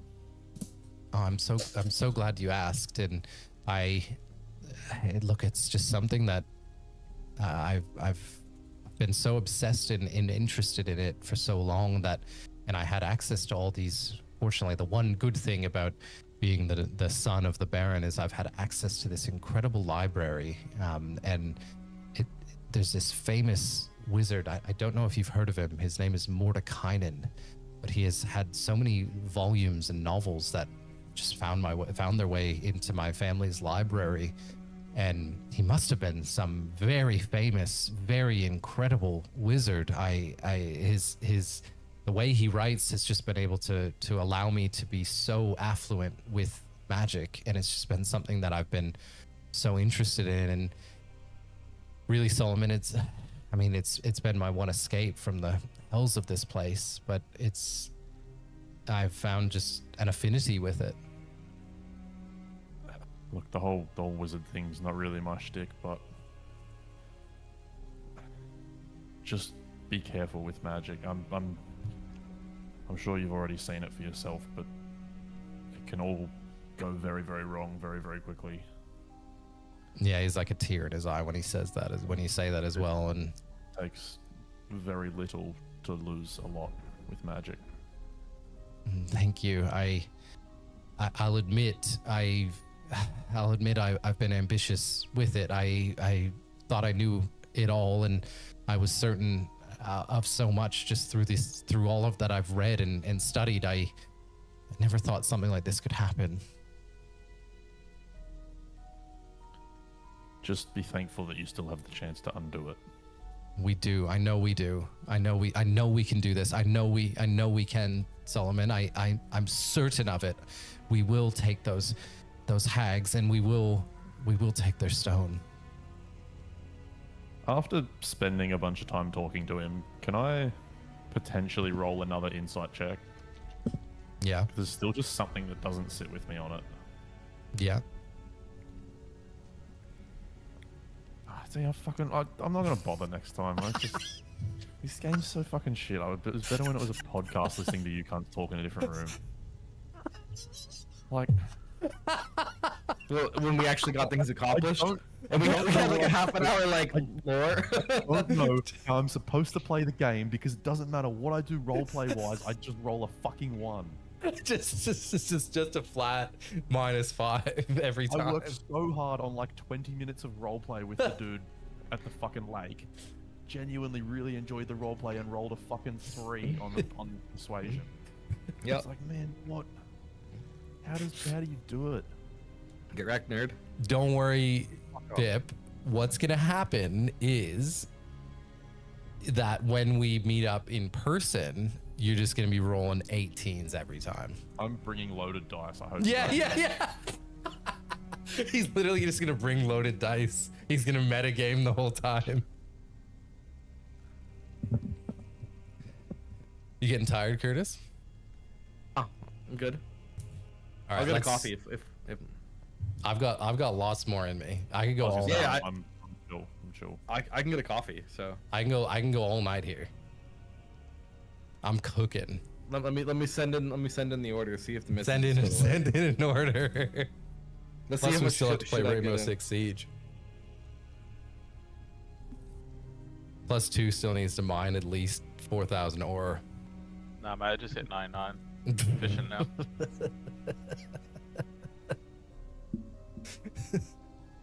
I need to find a way to exclusively exclude Horatio, that it's all centered around him at one point.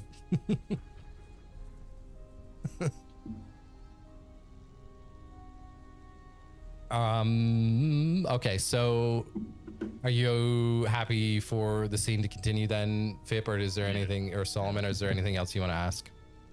No, that was the main things. I kind of just wanted to gauge him a little bit more. And then... Again, he hasn't given you any reason to mistrust him. He hasn't No, like, you haven't noticed any signals or any reason for you to like mistrust him.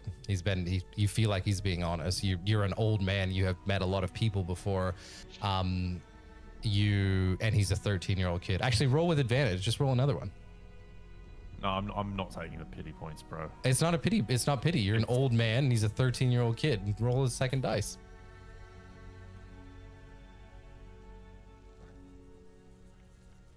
Pity dice. God, that was 1 for a second then. What was it? It kicked off the 1 to a 13. I don't even see it. Oh, it's not coming through. What the fuck? I'll believe you. I'll 13 believe minus you. 112. But did you need to start rolling? Have you been rolling on your physical dice though? Maybe you need to do that. Maybe. Maybe. Do it Okay. next time. Yeah, he's not lying. Everything he's like, what are you trying to figure out? What is it that you want to know? I just feel like someone in this situation is either not what Something isn't what it we think seems. they are. Yeah, like I still think it's to do with like I thought it was Erasmus, but now I'm not. But there's just something about it that just feels off, like outside of the game. But Solomon wouldn't know any better now based on the roles, so. Yeah, I mean, the kid's not lying. You've deciphered the kid's not lying to you. He's not. There's no. You don't have any reason to mistrust him or believe that he's trying to lead you in a different direction. That's all I I'll shall say. move on from that line of questioning. All right. Your Honor. So Fiona climbs the stairs, and along with LePage and Horatio, walks over. Her face is pretty guarded, like looking at Victor, and she is comforted though that Solomon is there with him, and she heads over and says, like, gives like a half bow. Victor, can someone please tell me what's going on and where my Stella is and what's happened to her? Well, I've already given you the short version to get you here. So to avoid like me role playing with myself, let's say, because that'll be boring for you guys. Let's say, Victor explains the situation to Fiona. Fiona, throughout the conversation, looks to the three of you though to like verify, and I'm guessing you're going to reassure her. Yeah.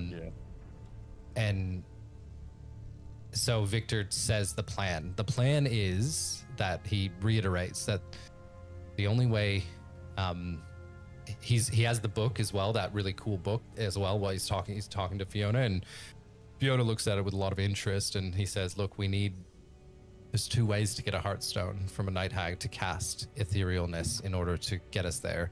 We need to do it willingly or by force, and I can't imagine a bargain that we could have with a hag like this in order to get that stone." So just on that, my girlfriend heard the whole conversation and she just went and made my coffee. Perfect. Oh, Yeah. is she watching that closely? Yeah, she's watching that. Is she my intensely. biggest fan? Yeah, I think so. Yes. Yeah, fucking completely rage quit D&D. What was that? Curtis's girlfriend just watched me rage quit D&D. Yeah. What game are you booting right now, Fip? Bro, it'll be fucking Overwatch the way it's going tonight. Where was I? Okay, so she says, so he says, like, to prevent the hag from escaping, we would have to, Lady Fiona, Lady Wachter, we would have to use your spell, your binding spell, in order to keep them here, in order for us to take them. And she says, certainly, but where would we find this hag? I think we may be able to help with. You would be able to help Sullivan. You've met a night hag. Thanks we didn't know she was a night for the hag, coffee. but- We didn't know she was a night hag, but there's have you noticed all the residents out the front of the city almost entranced and zombified? Oh, you mean the Barovians that we let inside the city gates, which was part of the deal that we had, of course, with you, That's that the one. we've left inside, brought to the town. Yes, they've all been. What is wrong with them? Did you notice the pastries, by any chance? Pastries. I've heard mention that there's someone that sells or peddles their pastries, and I know not much more than that, though. I haven't personally bought any. So we met that lady that sells the pastries, and look, we've been around the block enough to know that there was something a bit suspicious about her. Turns out all of those pastries is what is zombifying the Barovians, and Oh, Stella actually spoke to us and said that she has actually seen that lady in her night hag form, I suppose. got it. So Stella's seen this evil being. My goodness. I hope she's staying away from her. I know that hags they can come and go between the planes, so of course that's possible.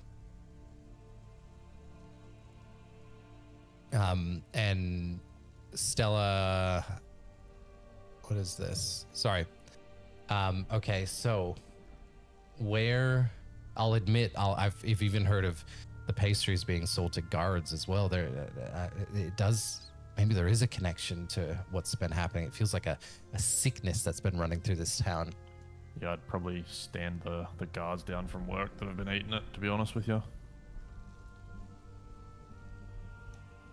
Yes, okay, certainly. I didn't realize it was this. Of course, if it's something from a night hag, I didn't realize it was this poor. Perhaps, I don't know. Do we speak to the Barovians? Do we? What do you suggest? I think realistically, we can solve both the problems by finding this night hag. Like, Do you think they'll know where she is? I don't think she'll be hard to find. I think realistically, anyone dressed up as a traveler that looks a little bit lost will be targeted by her. We were. You've met her. She sold us, well, she tried to sell us pastries. We actually did buy one, but we kind of were clued into what they were. Got it. Do you have the pastry with you? I do. I pull it out. Because it's Jeez. magical, is it still pristine or is it moldy and grot? It's pristine. Like McDonald's. Like fresh out the oven. Fresh out the oven. For the record, that's about a week old and I have not reheated it. This is fascinating. This must be strong magic within this. And she like takes a sniff of it as well, and she Horatio, when Solomon takes out the pastry, your nose is like assaulted by the smell of like rot and sour milk. Can you guys not smell that? How have we not Horatio, get that away from me? We've traveled enough with you to know what you smell like, man. No, Yeah. this doesn't That's smell just that you. bad, but it's pretty bad. I don't know how people are consuming that. Right. So, where do we go then from here? So, have you? Where did you meet this? Do you know where she lives then, or should we speak Not where she speak to lives, one of the but Barovians? Perhaps they know, or maybe they have a lead. And, Are hey, your guards not eating You've them? said to speak to the Barovians a few times now, so I'm going to take that as word from a higher power that we should speak to the Barovians. I'm gonna poke Mr. Horatio and say, hey, you think you could use your powerful nose to take us there? Good boy. That is actually low-key smart. Do you have a We mask followed her yet? scent. If her scent smells like that, no, I do not want to be trying to follow it. Not well. I was trying to get you involved in the story, but sure, sure. Do you have a mask yet, We'll go the Horatio? other way. Ears start to grow. We should take you for walkies after. What? Play some We'll fetch. take Horatio for walkies.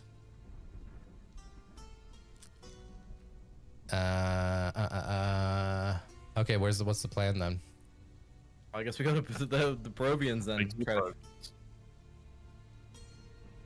All right, let's take 5. Brad needs to prepare a bunch of names for characters we don't plan on asking the name of.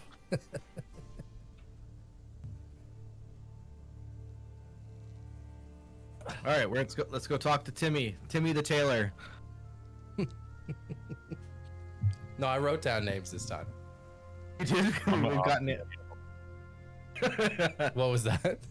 I'm not asking for any of them. Hello, my name is. No, don't tell me. Don't fucking tell me. So want to know.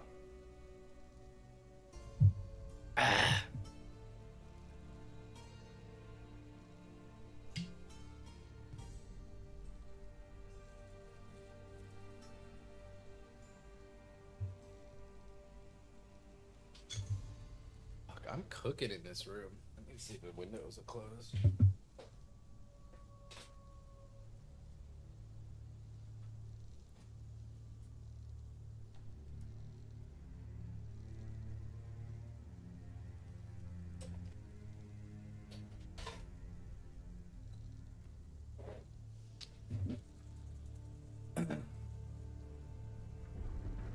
Need to piss. Keep talking though.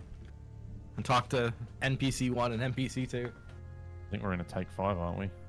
What are we doing? Didn't you say take 5 or something? Yeah, I was just reading my notes here.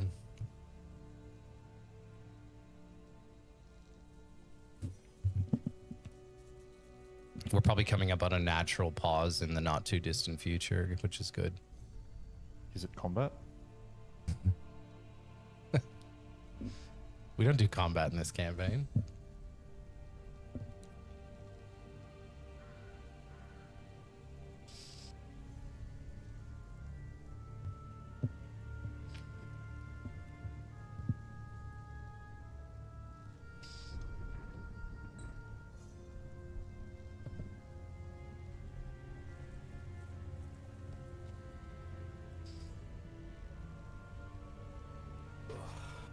You guys ever get like that creatine piss where it's all bubbly and foamy?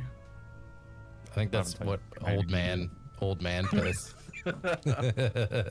Nah, it happens when I take too much creatine, or not too much, but I'm on it all the time. When you snort It's it. all- yeah, Much it gets are you all having? bubbly. Well, just 5 mils a day, 5 milligram a day. It's not too much, so. I was Yeah, gonna but say usually like 10% of your body weight in milligrams is recommended. yeah, but it's not that. It's more of just my kidneys and everything. It's just very bubbly, very bubbly piss. Your kidneys are shredded. Yeah. Oh yeah, definitely. I'm definitely taking years off my life. I reckon we've But I got a feel- half but an I feel hour great. and then we're I feel done. So great. there's a natural pause in probably about a half an hour here. So,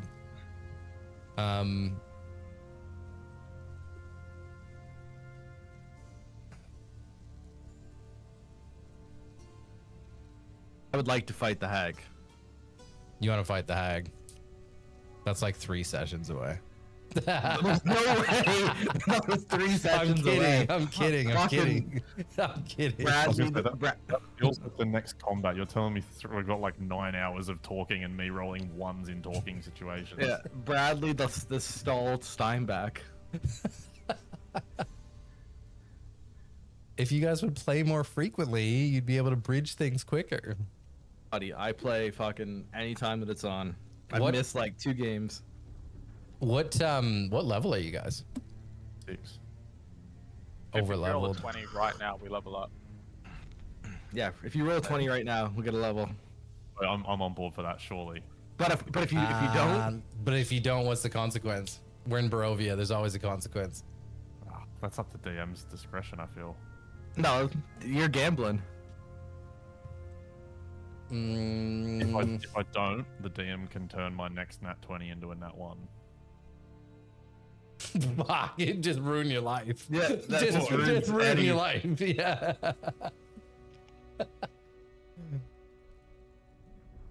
But On if you board? roll a 20, I have to level you guys up and then balance the campaign accordingly. So Yeah. It's balanced. We Fuck haven't done me, combat. right? It doesn't matter. We're on Yeah, board. we don't do combat. Yeah. he's gonna load the dice. He's adding in a mod Yeah. right now. He's loading it. Yeah. It can only roll 18 and higher. If you roll a 20, you can choose one person to level up. No, that's not as fun as all of us leveling up. Because I'll just choose myself and then do nothing with it. You could do the other way. It's like if you roll 11, or let's say 15 and higher, you level up, or All right, so all right, if you roll a 20 right now, you all level up, but if you roll anything other, what? You turn my If you next roll a one 5 or less, into you a level down. oh, that'd be good too. Oh, 5 no, or less, no, you I level wouldn't do down? that. No way. No. That's crazy. Because that also causes me a lot of work. That's a fucking sweet rule there. All right, you roll a 20, you all level up, but if you don't, I will have something in the back of my mind that I won't share with you. Okay. Fuck, please don't roll 20. That's it. I hope I do. Oh. Such an average roll. It wasn't even like a close one. It was just. What Is is it it? like What a is 6? it? What is Like on the it? show, it's an 11. It's like the most mediocre, mid-average shit. And now we get a punishment. Yeah.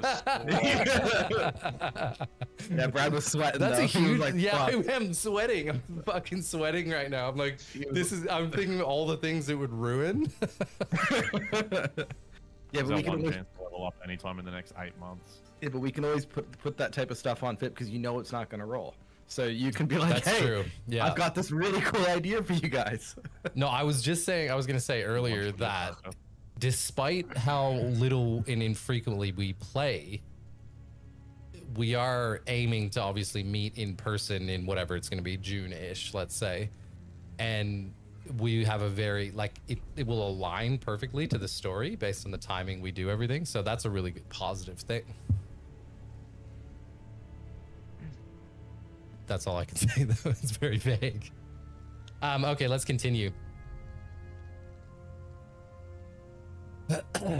All right, so you're going to meet the Barovians. The Barovians have been moved since you saved the town from the Baron and supplanted the Baron with Fiona, right? The Barovians have moved to the town square. They're still living in their tents because Fiona has not found a place for them all to live yet. She has promised to do everything in her power. This was part of the deal that you made with her. She promised to do everything in her power to help those individuals because you helped her. But at the moment, they are still living in tents in the town square. It has only been like a couple of days, hasn't it? Yeah, it's only been a couple of days, literally. So arriving at the camp, you see it's quite similar to how it was outside of the town. Like they've sort of uprooted those tents and supplanted them in the town square. Obviously a little better. It's a little less muddy. There's like the tents have been kind of flicked some of the mud off of them. There's not like rotting corpses kind of just outside of it or gravestones just outside of it, which there was before from some of the attacks. But you arrive to find the Barovians in a very similar state. So many of them still in that like trance, like dream state, sweats, looking malnourished. Like you walk by tents and there's people just sort of lying in there, like kind of like shaking in like weird sort of sleeps. There's a few people there's a few like young children that are sort of like sitting there kind of ghastly and sickly looking and like look up at you, but all like cowered in their little robes and things and little, what else can I tell you? The two that you spoke to previously, Emmerich and Magda, came up to you, and they do look at the three of you, and they say, "What brings the three of you back?" And look, I know not if it were you, but thank you for allowing. You must have done something to allow the town to let us in here. We appreciate you greatly. Oh, I should be speaking a different accent. Oops, I forgot that Russian accent out, boy. Yeah. My three friends, I appreciate you. Everything you've done. It's not Russian, but continue. Sorry. What brings you here? How can I help you? Emmerich says. You see how everyone's kind of zombified and a bit out of it. Yes, they've not stopped buying, going into these dream states from that woman. She, I don't know, every time she comes here, they end up in this worse state. She comes here now, does she? Yes, she has not left them alone, but they keep giving her everything that they have to buy those pastries she sells. They must be amazing, but I do not trust her. You shouldn't. She's a night hag. A night hag? What Those pastries what are is what's that? causing them to be like this. It's sort of a witch, I suppose. Ah, what? How do we stop her? How can we? Are they going to be like this forever? We haven't worked that out yet, but we're working on a way to stop the hag. But we just need to find her. But it seems like she'll find us if we stay here. When did you last see her? She comes. I'll admit it's been a couple. It's been I've been about 10 days. Ever since Franz returned, she has not been back. She used to come every day, but ever since Franz returned, she's not come back in about 10 days now. Who and where is Fran? Franz is he's one of us. He was one of the first ones to come here, but ever since his wife was killed in Barovia, he left here with his two children. His children's names are Myrtle and Fjordur. It's okay, we don't care. But he one night, 2 nights ago, or sorry, apologies, 10 days ago, he returned here and his children were not with him. But he's in the tent. He's in the tent just over there with his sister. He's been in a dreamlike state ever since, but he comes to speak to us every now and then. And the sister's name? Nyanka. Fuck, I Not nearly didn't have Nyanker. that. I nearly didn't have that. You nearly got me there. I was like, oh shit, it's on screen, it's on screen. All right. Can we find the hag? Let's go. Alright. All right, Sniffer boy. Which way are we going? This whole place so- reeks. We're going to Franz? You Hey, smell, Franz, I've you already do forgot. smell that same scent, that rot and sour milk scent. It's assaulting your nostrils amongst all of these people. Is it Horatio. like there's a little bit coming from everyone? Everyone that's in that, like, that has been sucking on the pastries. Yeah. I can't sense that on the... Not what on we the just two looked that at. you're speaking to, no. The more like you're around these people though, like the more you're getting attuned to your senses. Like you're able to more like single them out, like who smells like what. I And- cast Divine Sense. I don't know, can you? No. She you have pointed the us to skill? the... No. She pointed us towards the tent that old mate's in, right? Yes, he's in the red tent over there. He's with his sister. She'll be by his side, I'm sure. Perfect. Let's go in the red tent. Red tent. You Get got lean the- through the flaps. What was that, sorry? Rush in the red tent. Okay, you rush in the red tent, and Nyanka jumps up. She's sitting next. She's been kneeling next to the bed of a man who looks gaunt, sickly.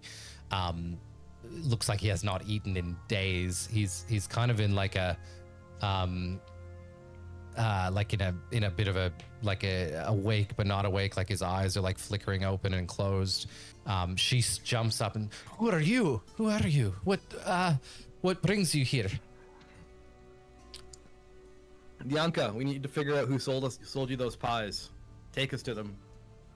The pies that my brother has been eating, that woman, she's been selling to him in I know not where she lives. What the fuck? Why are we in here then? Well, perhaps you could ask my brother. He's very sick though. Hey, sick boy. If you want to feel better, you got to tell us where you got these pies from.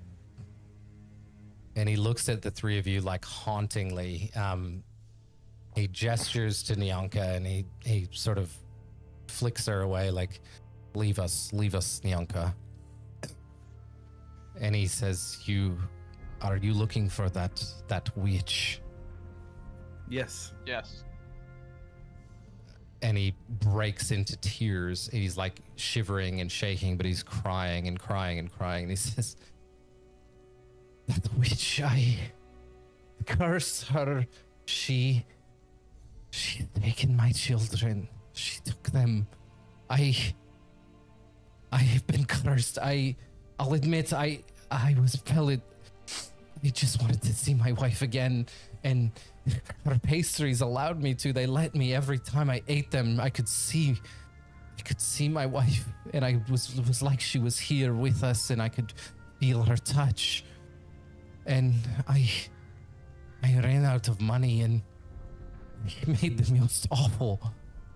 I let her take my children. I made a deal to.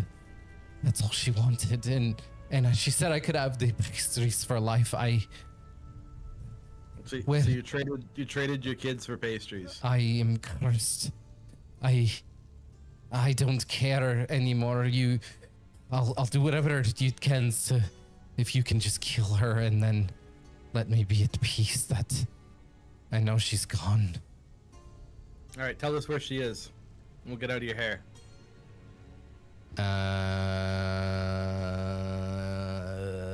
Yep. There's a place in the Svalich woods on the way back to Varovia. I met her in the woods not far. There was this windmill. I see it in my nightmares every night. Every time I fall asleep, I have this horrible nightmare. It is this windmill, and I can feel it's like a grinding flour in this large windmill in the middle of the Svalich woods. I believe it's just off the path. Most Barovians know where this is. It's if you follow the path back to Barovia from here, you will find it. Would you say it's about 11 kilometers away to the east? Precisely. Is this a reference I don't understand? Yeah. It's just irrelevant. You're gonna get there anyways. And for a moment he closes his eyes, and like it's like almost like he's like been gripping you, LePage, but then his grip releases, and he's like in like a. He's like, it's like he's gone to sleep, and he jolts up and like grabs you by the neck, and he says, I could feel it, the heart of the windmill, 3 black hearts beating as one. The gnarled arm holds the key. And he falls back down. A bit Scottish there at the end. Yeah, it was a little Scottish. Not very good at accents. And he's gone now. But he's told you where the windmill is.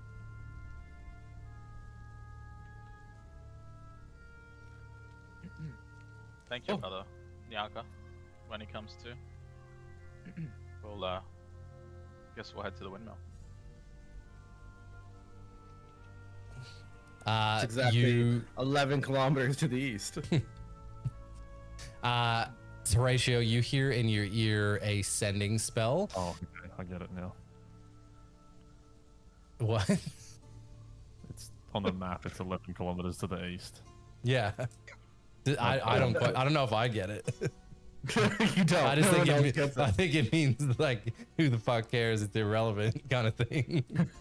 No, he's on the map of Barovia, and he's measured it, and it's 11 kilometers to the east. Are you on the map of Barovia right now? Yeah. Oh, can you look at the map Yeah. Yes. without me there? Yes. Oh, Only sweet. the parts we've seen before, though. Oh, well, you've seen the windmill before. You've been past it. Yes. Yeah. Oh, Yeah, okay. 11 kilometers east of where we are now.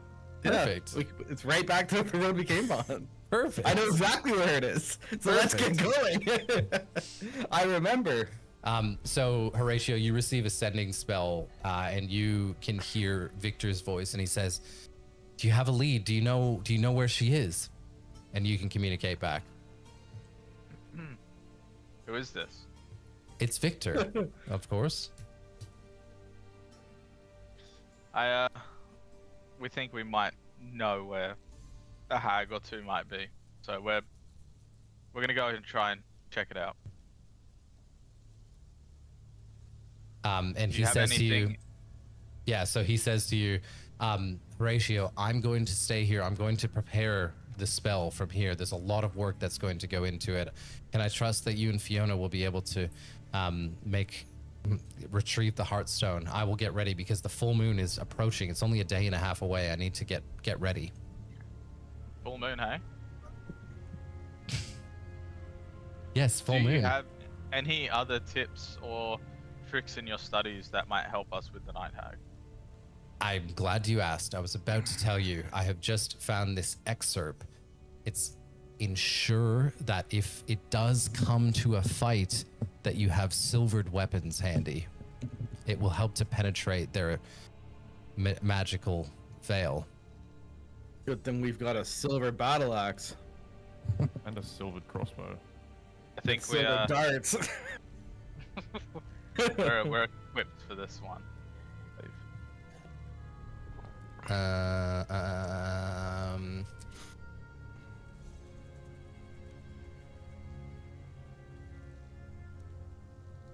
Are you heading out with Fiona? Yeah. Yep. All right, so you head out, Fiona and the three of you, and she says to you, did you get a lead from the Barovians?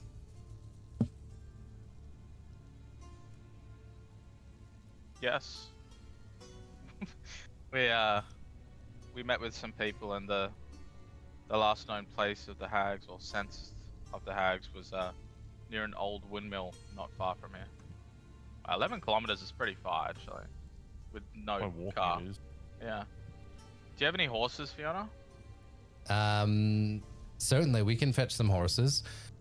She has since changed into battle attire as well. She is wearing flat-soled leather boots, chainmail shirt tucked under a forest green tunic with a round-headed mace hanging from her belt, a black hooded riding cloak covering her armor. She also has a crow on her shoulder. Mad. She looks pretty cool.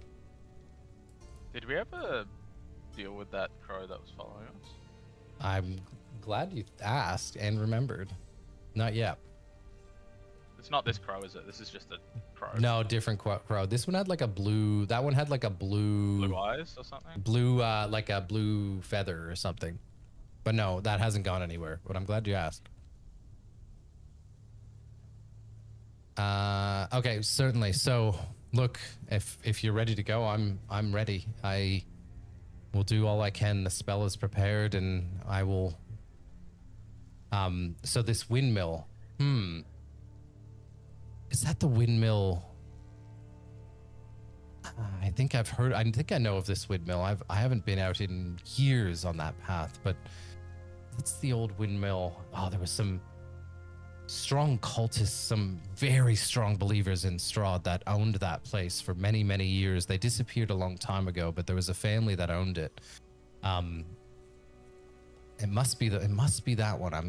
I'm assuming you're speaking of the same one. She says, "Well, let's head out." Let's do it, Indeed. Fiona. So you're walking along the road. It is midday, which always feels like twilight in Barovia. You've been down this path before. There's like no new footprints. Like it's like no one's been walking on this path since you kind of got there. Like it's very like the path is fresh. You walk and walk and walk, and you hear rustling in the trees above you, and you can see like this. There's clearly something watching. All of you roll a perception check.